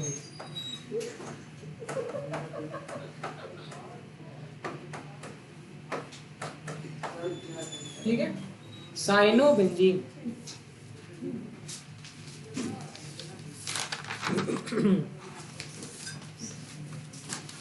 क्या मैं आगे बढ़ जाऊं? यस सर ठीक है। नेक्स्ट इज हाँ पढ़ो, बैठाओ नहीं। चलो पढ़ो। क्या हो गया तुमको? ये सब तुमको नहीं पढ़ाते क्या? ये सब चाहते नहीं कि तुम्हारा सिलेक्शन हो, समझ रहे हो सत्यम? तो तुम्हें ज्यादा पढ़ना चाहिए। भटकिए नहीं। बेंजीन डाइज़ोनियम क्लोराइड का ट्रीटमेंट जवाब कॉपर। ये बैठ जाओ ना उसके वहां पे। देखो ये देखो हमारे यहाँ नाम होता है ना तो लोग ऐसे ही खत्म कर देते। बताया था ना। हाँ, हमारे गांव में एक लड़की थी बेचारी, उसका नाम सब लाल मुनिया रख दिए। आज शादी बेचारी से बोले लाल मुनिया दीदी, उसका हस्बैंड पहचान नहीं पा रहा मतलब शादी के दिन हम लोग को पता चला कि इनका नाम लाल मुनिया नहीं रश्मि है। हाँ, बाकी तक तो किसी को पता ही नहीं था। गांव वाले बहुत अजीब नाम रखते हैं, अगर उनसे दूर रहे। हाँ, कल्लू वल्लू रख देंगे, डब्लू कल्लू है पिंटू। हमारे एक भैया थे, जब वो छोटे थे उनका नाम बच्चा रखा। अब वो बड़े हो गए, उनका बच्चा है, तब भी उनका नाम बच्चा है। हमारी एक कजिन है, उनका नाम जो है कजिन सिस्टर है, उनका नाम बहिनी था। तो छोटी थी तो मम्मी लोग, मतलब मेरी बड़ी मम्मी लोग उनको प्यार से बहिनी बुलाती थी। अब उनका घर का नाम रेशमी था और किसी ने नहीं बुलाया। मतलब शादी के दिन कह रहे हैं बोलना नहीं ये वाला नाम। हम लोग को स्पेशली बताया गया था कि इनका नाम रेशमी है। हमने कहा शादी तक क्यों बताए, पहले बताते। हाँ, तो बहिनी चल रहा, अभी भी फ्लो में बहिनी निकल जाता। ठीक है, तो गांव वालों से सतर्क रहे।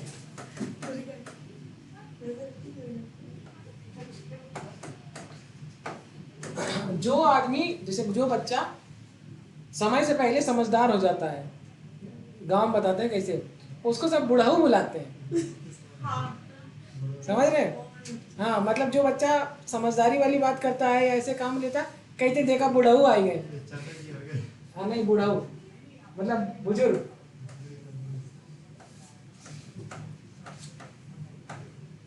अच्छा, आप लोग नहीं जानते होंगे ना भोजपुरी, आप लोग शहर वाले हैं। ठीक है, यहाँ पर आयोडोबेंजीन बनेगा। क्या बनेगा? आयोडोबेंजीन और साथ में नाइट्रोजन।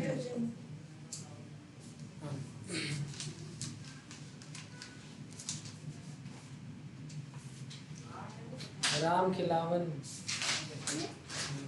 मेरी बड़ी मम्मी का नाम पता है क्या है? श्रीमती जड़ावती देवी। जड़ावती। और मेरी दादी का नाम है श्रीमती कलावती देवी। ठीक है? हाँ, मुझे सब पता है। मेरे परदादा का नाम भी पता है मुझे। मेरे दादा का नाम साहब एकदम रटा है। पहले यही होता था, घर का एड्रेस पता हो ना पता हो, दादा परदादा का नाम पता होना चाहिए। उसी से पहचान लेते थे गांव वाले कि कहाँ किसके अंक का लड़का है। समझ रहे हो? चलिए देखिए, यहाँ पर प्रोडक्ट देखिए।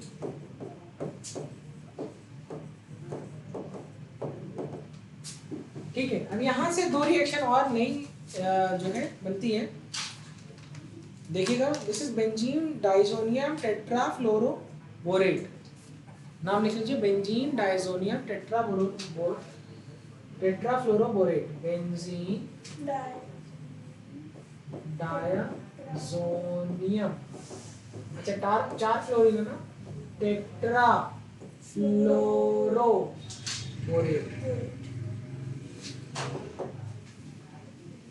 ठीक है, यहाँ से दो नई रिएक्शन बनती हैं। एक नेम रिएक्शन है, दैट इज बाल्जीमैन रिएक्शन, बहुत ही प्यारी नेम रिएक्शन है, दैट इज बाल्जीमैन रिएक्शन। और दूसरी वाली रिएक्शन कॉमन है, तो लिख लीजिए। अगर आप इसको ट्रीट करते हैं कॉपर प्लस तो आपको मिलेगा नाइट्रोबेंजीन। क्या मिलेगा? नाइट्रोबेंजीन। और अगर आप इसको सिर्फ जेंटली हीट कर दें, दिस इज बाल्स सीमेन, सीमेन नहीं है, हाँ बायो वाला नहीं, फ्लोरोबेंजीन। ठीक है, बायो वाले समझ गए होंगे। ये सब बहुत आता है, पेपर में आ जाता है तो नहीं बता पाते। फ्लोरोबेंजीन बेटा, ऐप थोड़ा बगल में है लेकिन है वही। घर गए कह रहे benzene floor, this is fluorobenzene. अब अगर आप डाइजोनियम क्लोराइड का, बेंजीन डाइजोनियम क्लोराइड का रिडक्शन करेंगे कोई भी, ठीक है, रिएजेंट यूज करके अगर आप इसका रिडक्शन करेंगे तो आपको जो प्रोडक्ट मिलेगा दैट विल बी, एक बात देखा है आपने, जब से पढ़ा नाइट्रोजन बहुत निकल गई। नहीं चैप्टर अच्छा है। ठीक है, हाँ बहुत आसान है, नोट कर लीजिए।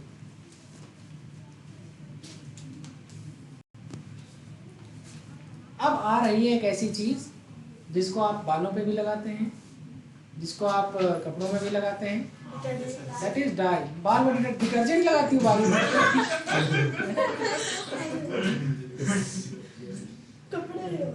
आज निर्मल नहा के आई सर, सर्फ एक्सेल का है, दाग अच्छे हैं, मुंह धुल लिया। क्या बेटे आप, चले आगे बढ़े।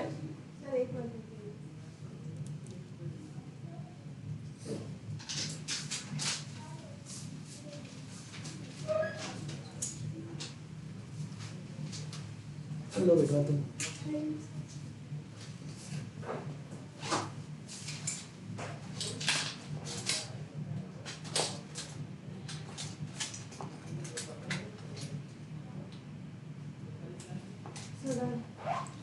हो गया बस बेटा, अबाउट टू एंड। मुझे लग रहा है कि 1 घंटा मुझे क्या पढ़ाना है, तो हम लोग कुछ आइसोमेरिक ऑर्गेनिक का कुछ पढ़ लेंगे। कॉपी क्या है, कॉपी सर उसमें मतलब आपको सबने पढ़ने उसको लगा के देने, तो मुझे अब से बोला कि मैंने लिखा है, इसमें किसी पढ़ने लगा। अच्छा 2 पन्ने और से सारे आप 2 पढ़ने पढ़ाते हैं डन। यस सर, और पढ़ा लीजिए ना बायोमोलिक्यूल। हेडिंग डालिए कपलिंग रिएक्शन। तो this is benzene diazonium chloride, और जब हम इसका ट्रीटमेंट करते हैं फिनॉल के साथ, इसके साथ कितना कम लिखा है मैंने आज, कह सकते हैं आप। क्यों आफिया कह रही, एक तो मैं इतने दिन बाद आई, अब मैं नहीं आऊंगी। जब और लिखाते ही रहते हैं, नहीं ये जरूरी है, वरना मैं तो सबसे कम लिखाने वालों में से हूं। सही है कि नहीं, बोलिए।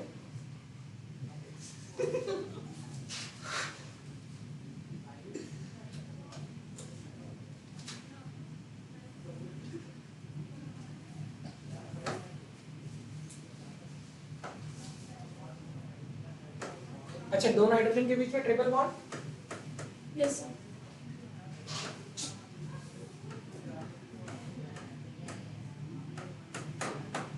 देखो बगल वाली क्लास सब पढ़ नहीं रहे।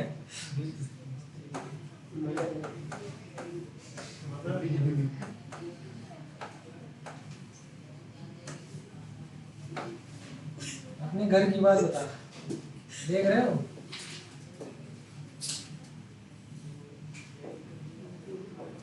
हाँ ठीक है, तो ये देखो ऑरेंज डाई, आजकल कुछ चितकबरे बच्चे ऐसे ही भी होते हैं, ऑरेंज कलर का बाल लगा लेते हैं।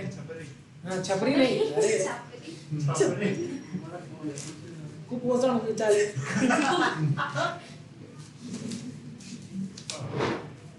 ठीक है, उनके अलग दुख है,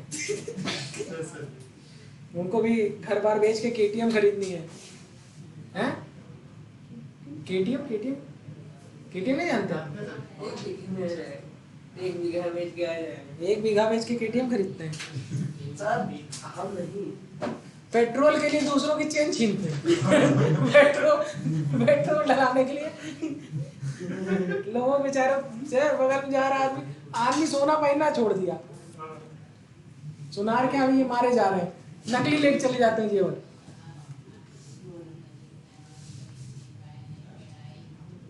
चले आगे बढ़े। Yes sir. ठीक है,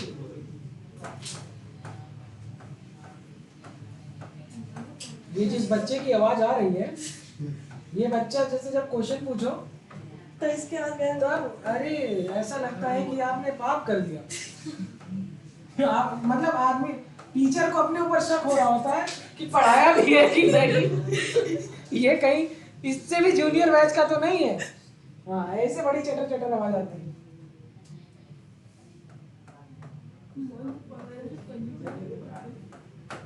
ठीक है,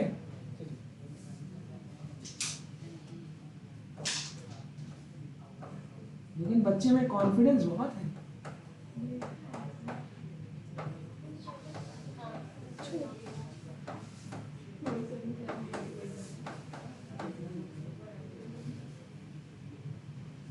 दिस इज, देखिए नाम लिखिए। अब देखो इसकी पैरा पोजीशन को, दिस इज पैरा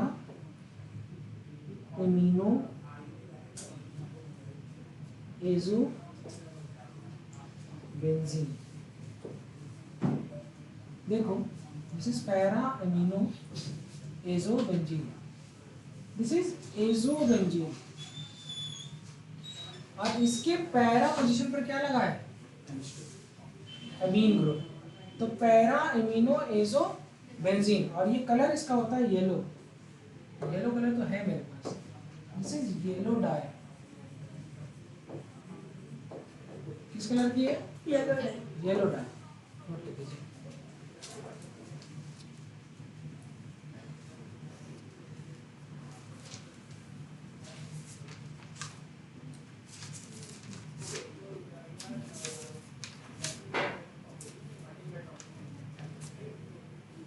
सर हो गया। क्या मैं आगे बढ़ जाऊं? यस। एक मिनट। चलिए, एमीन खत्म हो गया, डाइजोनियम साल्ट खत्म हो गया, डाइजोनियम क्लोराइड खत्म हो गया, साइनाइड खत्म हो गया, आइसोसाइनाइड खत्म हो गया ना। अब हम लोग पढ़ने जा रहे हैं अगली चीज, that is called as aniline. क्या पढ़ने जा रहे हैं? एनिलीन। टाइम सही लिया था, 6 बजे तक खत्म। हेडिंग डालिए, हेडिंग डालिए, एनिलीन।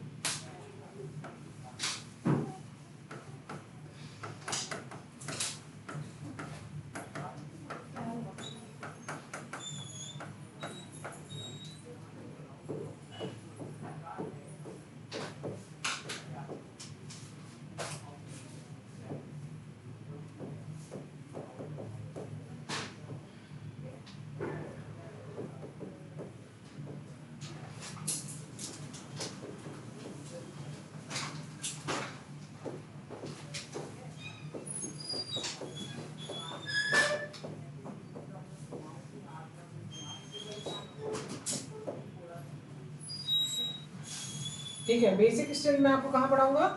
रिएक्शन मैकेनिज्म में। मैंने एक बात बोली थी, एलिफेटिक एमीन ज़्यादा बेसिक होते हैं एरोमेटिक से, और ऑर्डर क्या बताया था? 213N। ठीक है, लिक्विड फेज में। और गैसियस स्टेट में क्या होता है?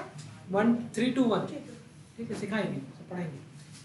ठीक है, आगे बढ़ते हैं।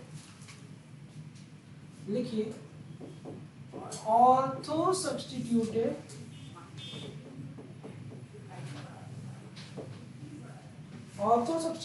aniline मतलब ऐसी एनिलीन जिसपे ऑर्थो पोजीशन पर सब्स्टिट्यूशन हो, कोई भी ग्रुप लगाओ plus I plus R minus I minus R, वो हमेशा ही लेस बेसिक रहेगी, लेस बेसिक। रीजन क्या है? Ortho effect. क्या रीजन है? Ortho effect. नोट कर लीजिए।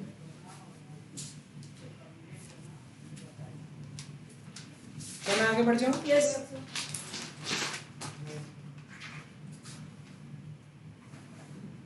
डन?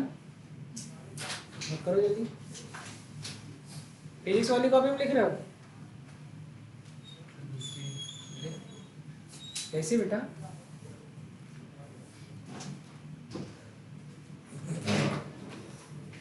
आगे बढ़े?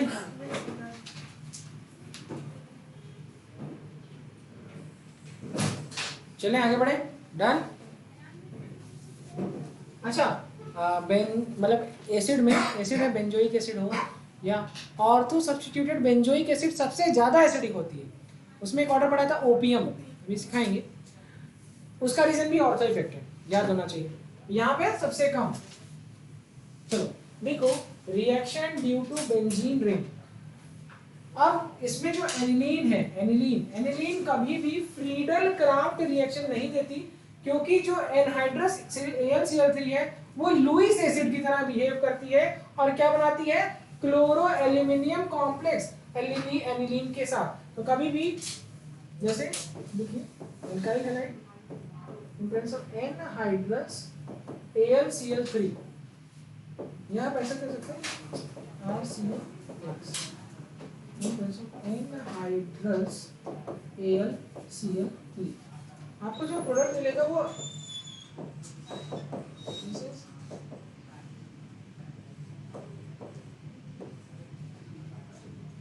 ठीक है। तो यही है वो complex, that is chloro aluminium complex जिसकी मैं बात कर रहा हूँ। इसलिए ये फ्रीडल क्राफ्ट रिएक्शन एनिलीन नहीं देती है। ऐसा लग रहा है कि रिएजेंट से ही कंबाइन कर गया। हाँ देखिए ना। हाँ, अब हम लोग अगली रिएक्शन पढ़ने जा रहे हैं, एनिलीन की पहली रिएक्शन, दैट इज ब्रोमिनेशन। क्या पढ़ने जा रहे हैं? प्रोमिनेशन। क्या नोट कर लिया आप लोगों ने? नहीं सर। क्या रिकॉर्डिंग हो रही है? अगर मैं आपसे ये कहूं कि रिकॉर्डिंग पॉज है तो नोट्स बन गए। कोई नहीं सर, आप दोबारा से कर देंगे। डन? नहीं सर।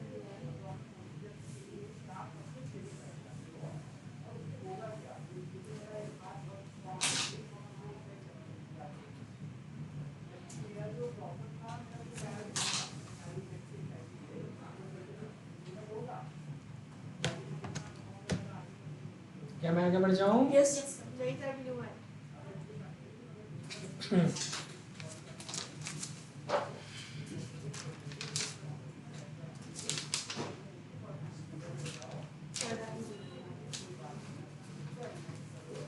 चले?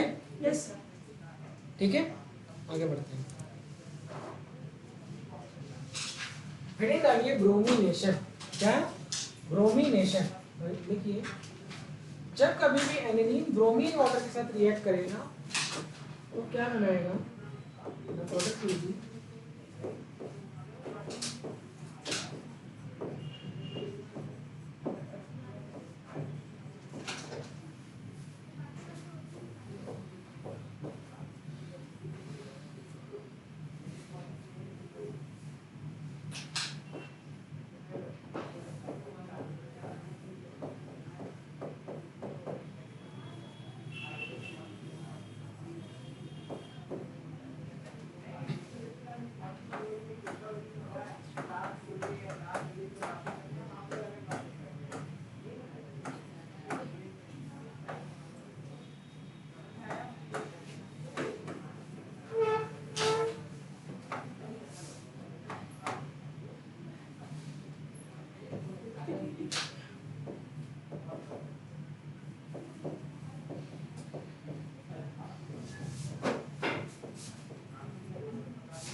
ठीक है,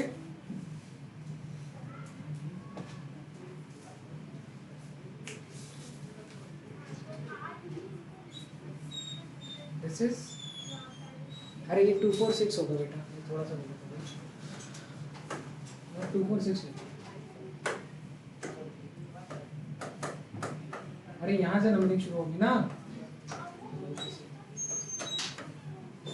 246,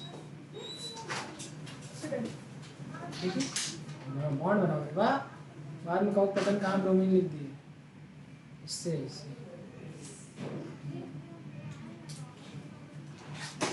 ठीक है। Ortho bromo aniline, para bromo aniline, यहाँ कह सकते हैं 2 ब्रोमो एनिलीन है, 4 ब्रोमो एनिलीन, ठीक है। आगे बढ़ जाएं, Yes. बोलिए, Yes, sir. समय नोट कर लिया, Yes. नोट कर लो आराम से, कोई दिक्कत नहीं।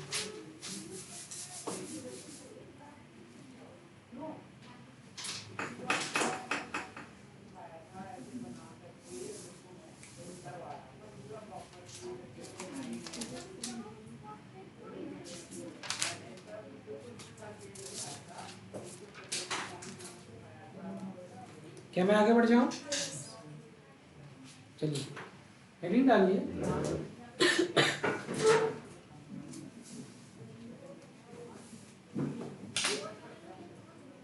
नाइट्रेशन, ठीक है। तब आपको पता ही है, एक बार ऑर्थो पे और एक बार पैरा पैरा पे। पे।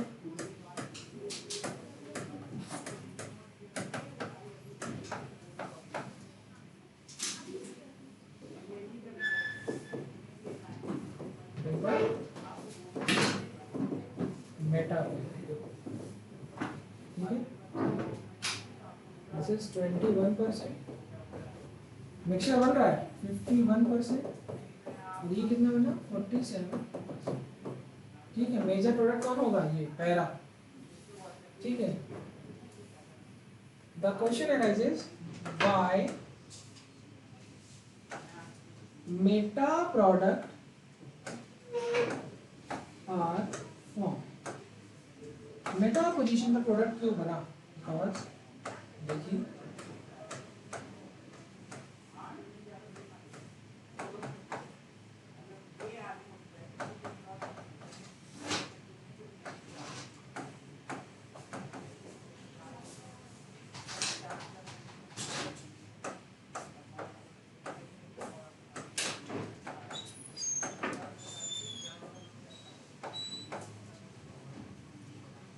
aniline ion, that is meta direct,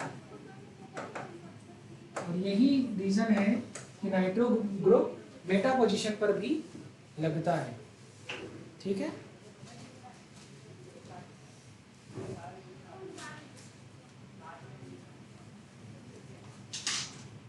तो मतलब अगर स्ट्रांगली एसिडिक मीडियम है, क्या है, स्ट्रांगली एसिडिक मीडियम है, तो aniline is protonated and form anilinium ion, that's why meta nitro aniline will form, ठीक है। तो लिखूं, लिखवाऊं आपको,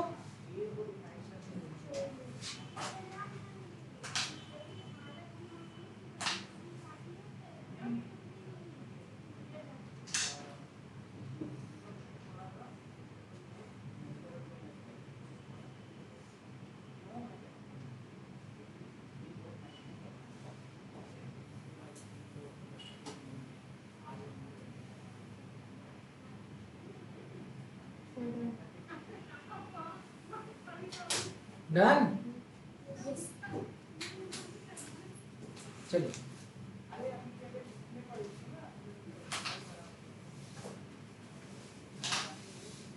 एक पॉइंट यहाँ लिखो, जगह नहीं है, मैं यहाँ लिखवा दे रहा हूँ, इसमें जगह है साइड, ये लिखिए, in strongly acidic medium, aniline is protonated, aniline is protonated native and form anilinium ion. Will form anilinium ion, which is beta directing.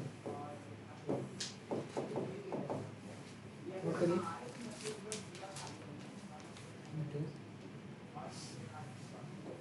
Beside ortho and para product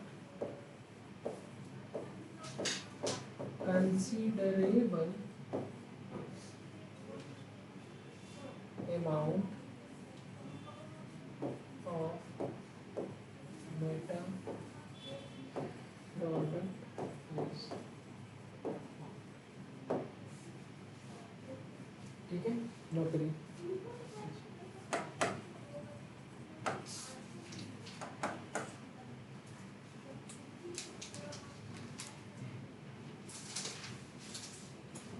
ठीक है, आगे बढ़े।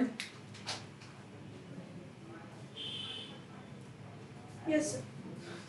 आप जब इसका टेबल कराते हैं तो यहाँ पे आपको मिलेगा CuCH3।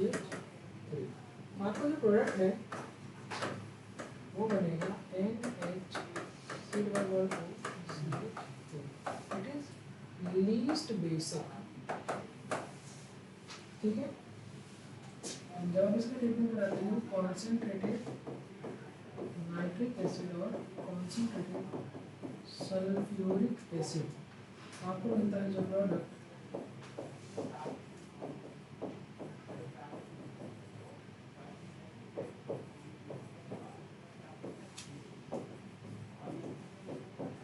which on hydrolysis will form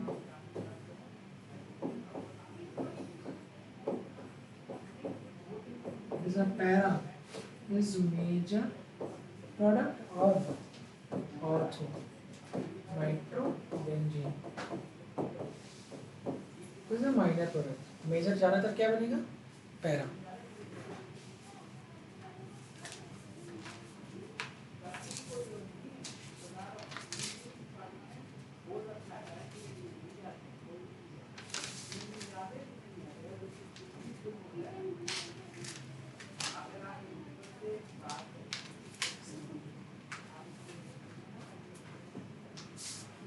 चलिए आगे बढ़े।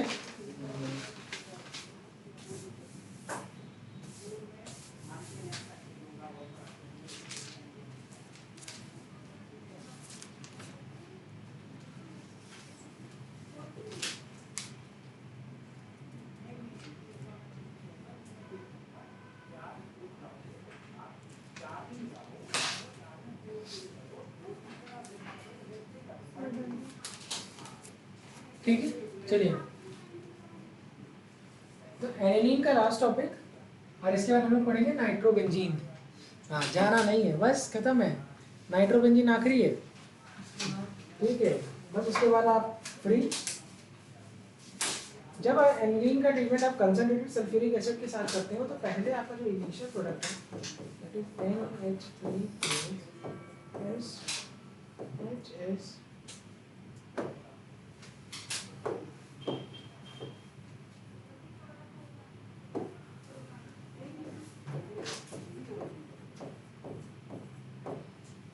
ठीक है, that is NH2 and H2SO4 साथ में लिखा हुआ है। ठीक है, इसलिए ऐसा दिख रहा है। और जब हम इसका मॉलिक्यूलर रीअरेंजमेंट कराते हैं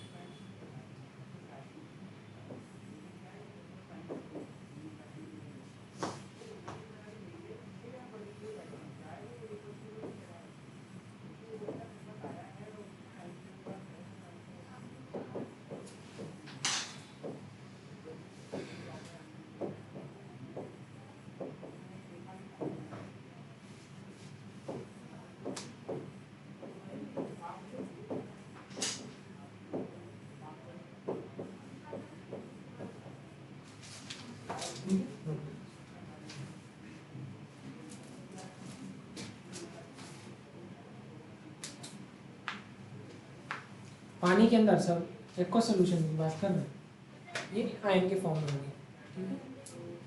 अदरवाइज क्या होगा, NH2SO3H, ठीक है, कोई दिक्कत? नहीं सर। चलिए, तो ये पार्ट भी आपका खत्म हुआ। अब हम लोग पढ़ने जा रहे हैं नाइट्रोबेंजीन। क्या पढ़ने जा रहे हैं? नाइट्रोबेंजीन।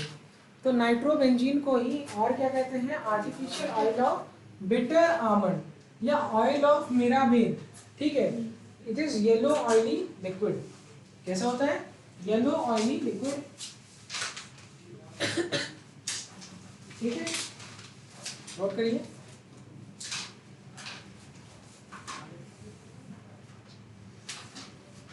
बहुत आसान है।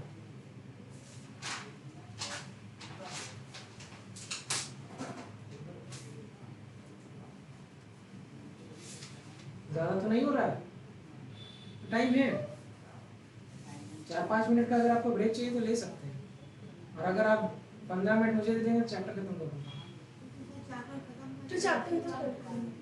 ठीक? बोल सकते हो, सकते हैं, बताओ। ब्रेक, आफिया ब्रेक की चैप्टर खत्म, बताओ। सर अचानक से इतना लिखवा दिया, चैप्टर खत्म। यस। देखिए आप ही लोगों की डिमांड है, मुझे कोई जल्दी नहीं है। ठीक। 15 मिनट बोला है। मैं कोशिश करूंगा, और अगर नहीं 15 मिनट में हो पाया, वैसे तो मेरे पास इस समय अभी तो जस्ट 5:19 हो रहा है, बहुत टाइम है, मोर देन सफिशिएंट। कंप्लीट हो जाए। कंप्लीट नहीं, आना भी चाहिए, वही कंप्लीट हो जाए। ठीक है। तो प्रोबेबली मतलब 40-40 तक तो निपटा ही देंगे। चलिए पढ़ते हैं। अगर मैं बात करता हूँ एसिडिक मीडियम की, किसकी बात करता हूँ? आराम से बेटा, किसकी बात करते हैं? एसिडिक मीडियम, ठीक है। एसिडिक मीडियम में तो आपने कोई भी नाइट्रो ग्रुप है, कोई भी एलिफेटिक, नाइट्रो एल्कीन, व्हाटएवर, ठीक है, मतलब यहाँ पर कुछ भी लगे, एलिफेटिक ग्रुप लगे, एरोमेटिक लगे, उससे कोई फर्क नहीं पड़ता है। तो लिखिए, आपने लिया मेटल, आपको जो प्रोडक्ट बना दैट इज एमीन, मतलब एमीन। क्या बना? एमीन। अब यहाँ पर मेटल क्या हो सकता है? टिन और HCl ले सकते हैं, जिंक और HCl ले सकते हैं, आयरन और HCl ले सकते हैं। इसमें से हम इसको प्रेफर करते हैं, what we will prefer iron and HCl together, ठीक है।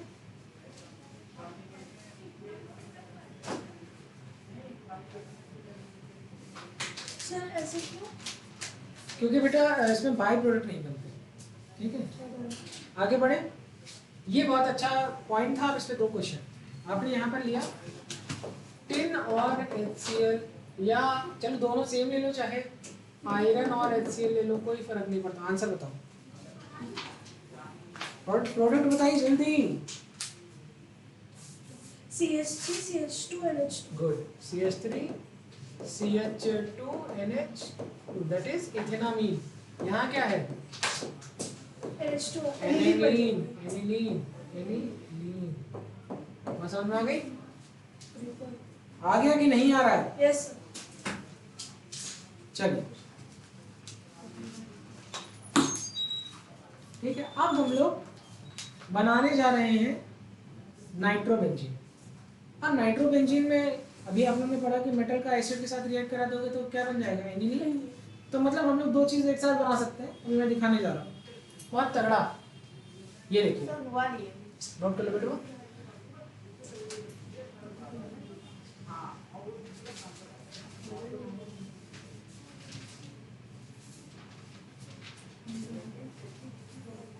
हो गया? एग्जाम्पल है,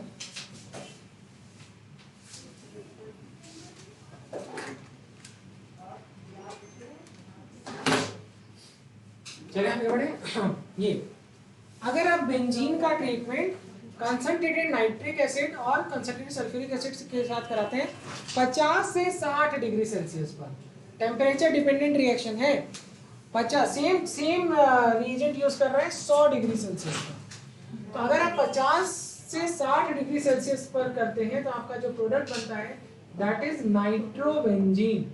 और यही सेम प्रोडक्ट अगर आप रिएक्शन करते हैं 100 डिग्री सेल्सियस पर तो बनता है NO2 और NO2 that is meta dinitrobenzene. ठीक है, मतलब आप इसको ऐसे लिख लो ना, यहाँ बस सही। अब आपने इसका ट्रीटमेंट किया ऐसे और HCl के साथ, और इसका भी ट्रीटमेंट किया ऐसे और HCl के साथ। चलिए प्रोडक्ट बताइए। सेम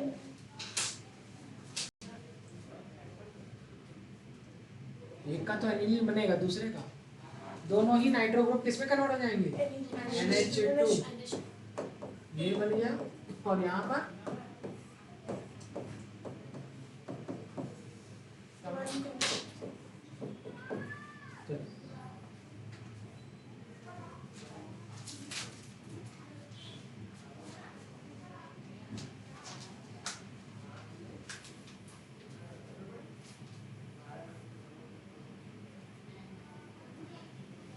ठीक है। अब यहाँ पर ये जो रिएजेंट है ये आपने बदल दिया, सेम रिएक्शन है, रिएजेंट बदल दिया, ये कंप्लीट रिडक्शन है, कंप्लीट रिडक्शन है ना। दोनों ही NO2 किस में कन्वर्ट हो गए? NH2 में। अगर आपने कुछ नहीं किया, सेम आप चाहो तो आपके पास स्पेस हो तो आप उसी में बना लें, और इसका आप ट्रीटमेंट किया आपने NH4 का होल ट्वाइस एस या फिर NH4HS। This is partial reduction. अगर आप इसका पार्शियल रिडक्शन कर रहे हैं तो क्या होगा? एक NO2 NH2 में बदल जाएगा और एक NO2 वैसे का वैसा ही रहेगा। This is partial reduction. ठीक है, चाहे उसको NH2 बना लो, इसको देखो, चाहे उसको NH2 लिख लो, इसको NO2 लिख लो, चाहे इसको NO2 लिख लो, उसको NH2 लिख लो, उससे कोई फर्क नहीं पड़ता, पोजीशन वहीं से शुरू होगी। ठीक है, चलिए हेडिंग डालिए, इन न्यूट्रल मीडियम।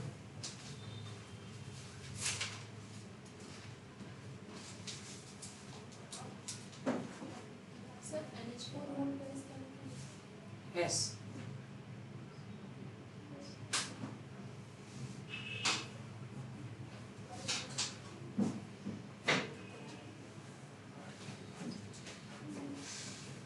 ठीक है, आगे बढ़ जाए। नहीं सर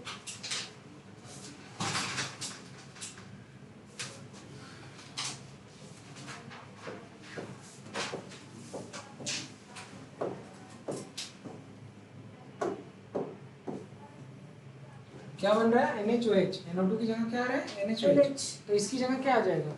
CH3 CH2 NaOH।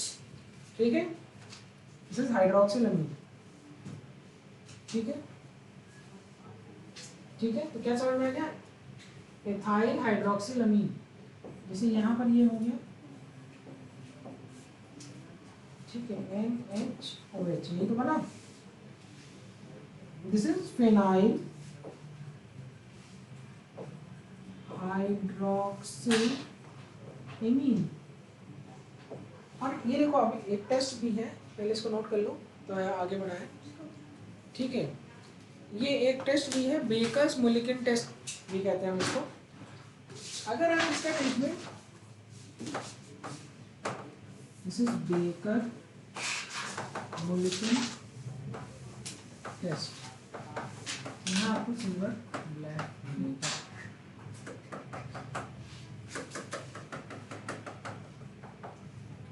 ठीक है, सत्यम पागल हो गया क्या? क्या है बेटा? बिना बात के आता कोई बात नहीं बेटा, अरे हो गया। नाइट्रोजन पढ़ना है ना, तो नाइट्रस एस्ट्रस ऑक्साइड सुम क्या है होगा, Laughing Laughing gas. gas। पता नहीं सर। चलो अभी क्लास खत्म होती है तब बताते हैं, ठीक, समझ आया?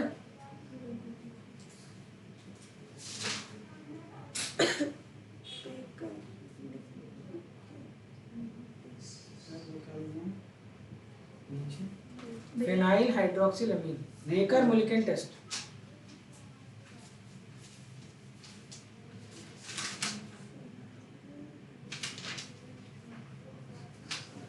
सर हो गया।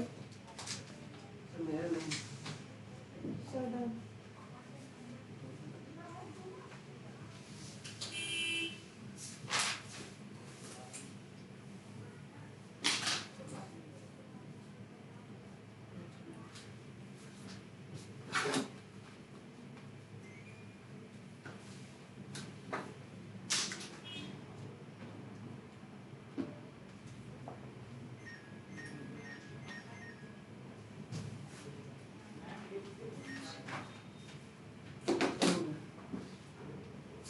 ठीक है, चलिए हेडिंग डालिए, हेडिंग डालिए इन एल्केलाइन मीडियम। क्या? इन एल्केलाइन मीडियम। अब देखते हैं कौन कौन सा रिड्यूसिंग एजेंट हम यूज करेंगे और क्या क्या प्रोडक्ट बनेगा। ठीक है, एल्केलाइन मीडियम में पहला रिड्यूसिंग एजेंट है अल्कोहलिक ग्लूकोज सॉल्यूशन। ठीक है, यहाँ से क्या निकलेगा O, दूसरा इज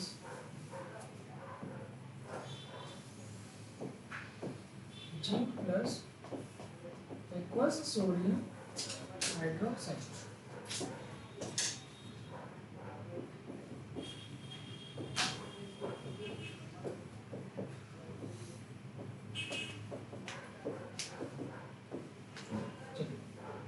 ये सब बाई प्रोडक्ट है। अब देखते हैं प्रोडक्ट क्या बनता है। नाइट्रो बेंजीन के बारे में पढ़ रहे हैं।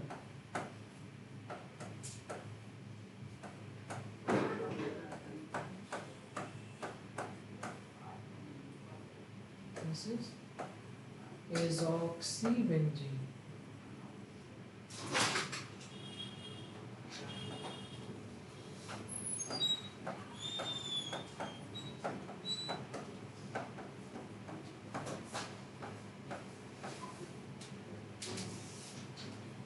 This is hydroazoxybenzene।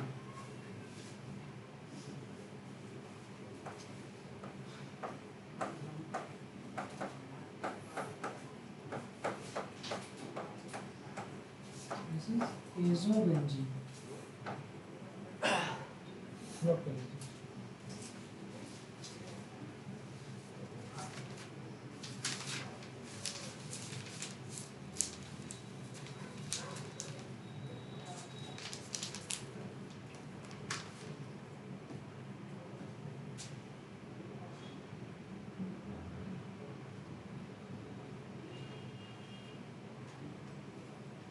हो गया? यस। No sir.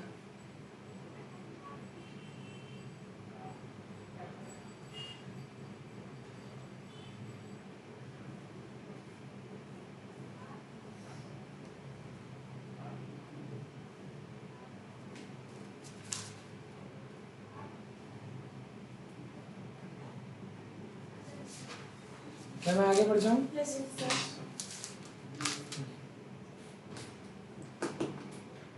हो गया सबका? Yes sir. अब हम लोग पढ़ने जा रहे हैं इलेक्ट्रोलिटिक रिडक्शन। क्या कराने जा रहे हैं? इलेक्ट्रोलिटिक रिडक्शन करा रहे हैं। किसका? नाइट्रोबेंजीन का।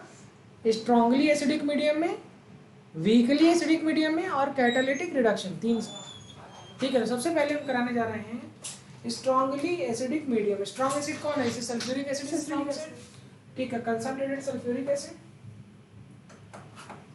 या फिर कोई भी ऐसी एसिड हो, हमारा पीएच कितना होना चाहिए? 1 से 3। ठीक है, तो हमारा जो प्रोडक्ट बना दैट इज NaOH, हाइड्रोक्सिलामीन बेंजीन हाइड्रोक्सिलामीन। और जब हम इसका मॉलिक्यूलर रीअरेंजमेंट कराते हैं, मॉलिक्यूलर रीअरेंजमेंट जब भी हम इसका मॉलिक्यूलर अरेंजमेंट कराएंगे तो ये हो गया NH2 और यहाँ आके लग गया OH। ऐसा लग रहा है कि फिनॉल की पैरा पोजीशन एमिनो ग्रुप लगा है। तो देखो पैरा एमिनो फिनॉल क्या बना product? Para amino phenol. Phenol. ठीक है, नोट कर लीजिए। सर हो गया। अब अगर हम यही सेम रिएक्शन हम वीकली एसिडिक मीडियम में करा रहे हैं, किसमें करा रहे हैं? वीकली एसिडिक मीडियम में करा रहे हैं, तब क्या होगा? हेडिंग डालिए in weakly acidic medium. Second, आगे बढ़े। हो गया? यस। No sir. कोई बात नहीं, नोट कर लिया आराम से।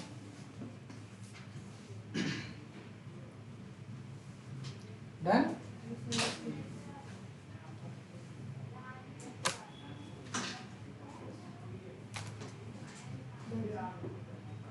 हो गया?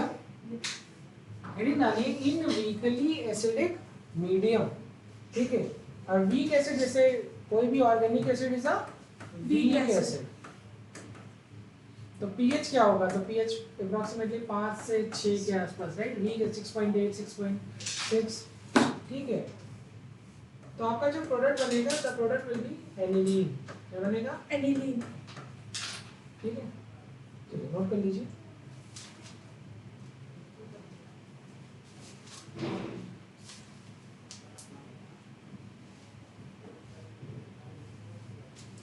क्या मैं आगे बढ़ जाऊं? सर। अब आप कराइए इसका कैटालिटिक रिडक्शन। क्या कराइए? Catalytic reduction. Reduction is addition of hydrogen, that is hydrogenation in presence of platinum या पैलेडियम। ठीक है, तो क्या बनेगा भैया? एनिलीन। ठीक है, नोट कर लीजिए। आगे बढ़ जाओ। नहीं सर।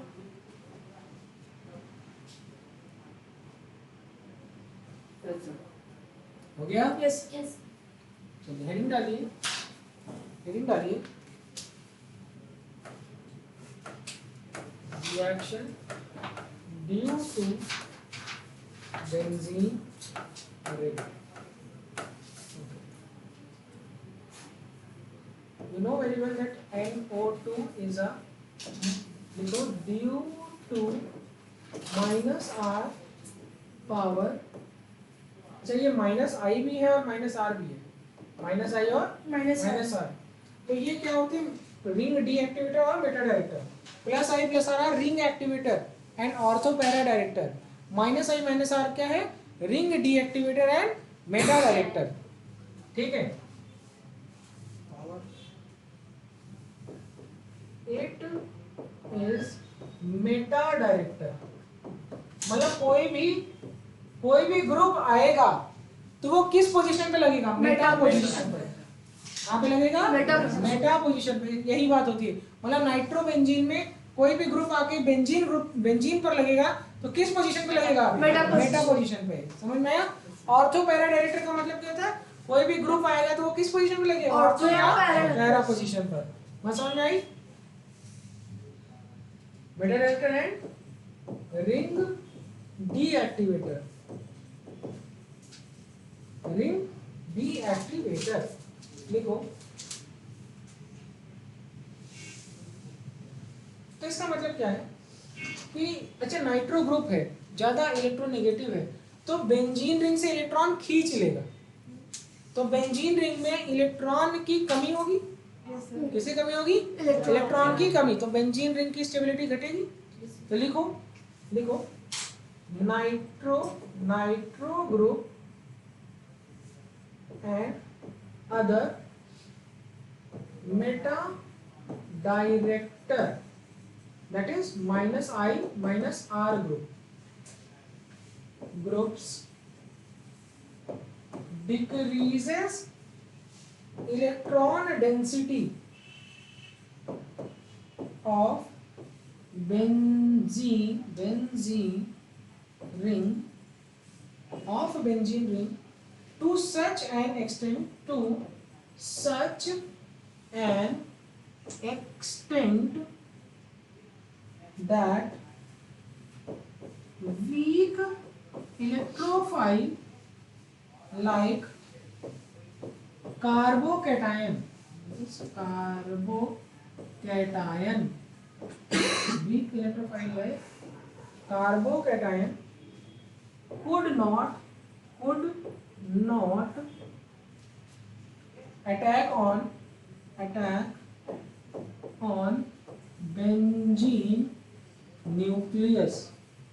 अच्छा एक बात बताओ, इलेक्ट्रोफाइल, फाइल मतलब लविंग, इलेक्ट्रॉन लविंग, जब इलेक्ट्रॉन होगा तभी तो वो जाएगा, और जब इलेक्ट्रॉन नहीं होगा तो वहां जाएगा, लगेगा नहीं। तो इलेक्ट्रॉन है ही नहीं, जब बेंजीन के इलेक्ट्रॉन को -I रूप में ले लिया तो इलेक्ट्रॉन की कमी हो गई, तो वैसे भी वहां पर इलेक्ट्रॉन इलेक्ट्रोफाइल जाएगा नहीं। इलेक्ट्रोफाइल वहां जाकर लगता है जहां इलेक्ट्रॉन की ज्यादा हो, ठीक है, तभी तो लव मतलब जहां मिलेगा वहीं जाओगे ना, ठीक है। और यही तो रीजन था कि फ्रीडल क्राफ्ट रिएक्शंस नहीं दे रहे थे, एनिलीन नहीं दे रहा था, हाँ। तो लिखो दैट्स व्हाई, लिखो स्पेस स्पेस स्पेस, मुझे एक स्पेस क्रिएट करना पड़ेगा ना,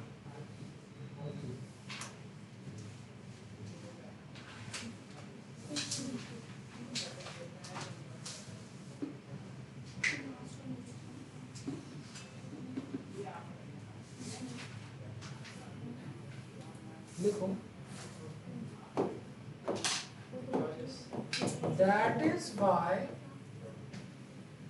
meta directing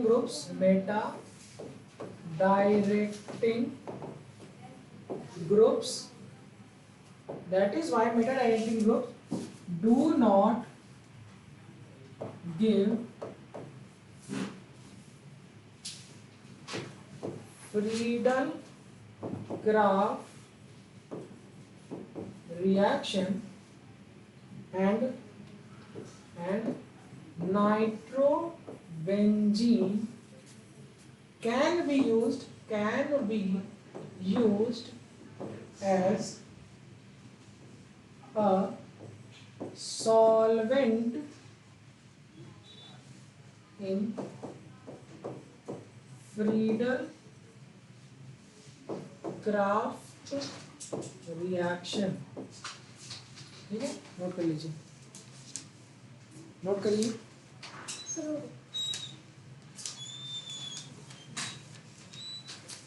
हो गया, चलिए जल्दी नोट करिए,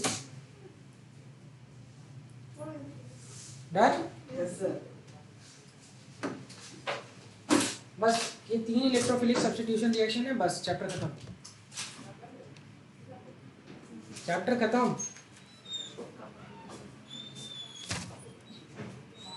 ठीक है।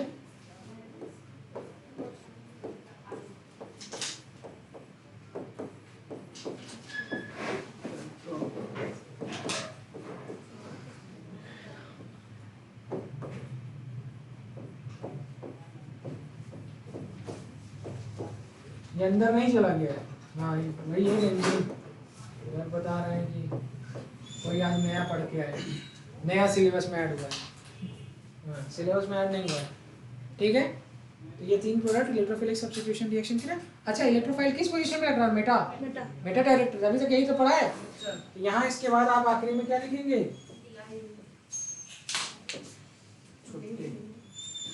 ठीक है। तो मुझे लगता है कि आप लोगों ने बहुत अच्छा एंजॉय किया चैप्टर को और हर एक चीज़ समझ आई, ठीक है, टॉपिक अच्छे से कवर हुआ। नेक्स्ट चैप्टर बायोमोलिक्यूल, हाँ चलिए, थैंक यू।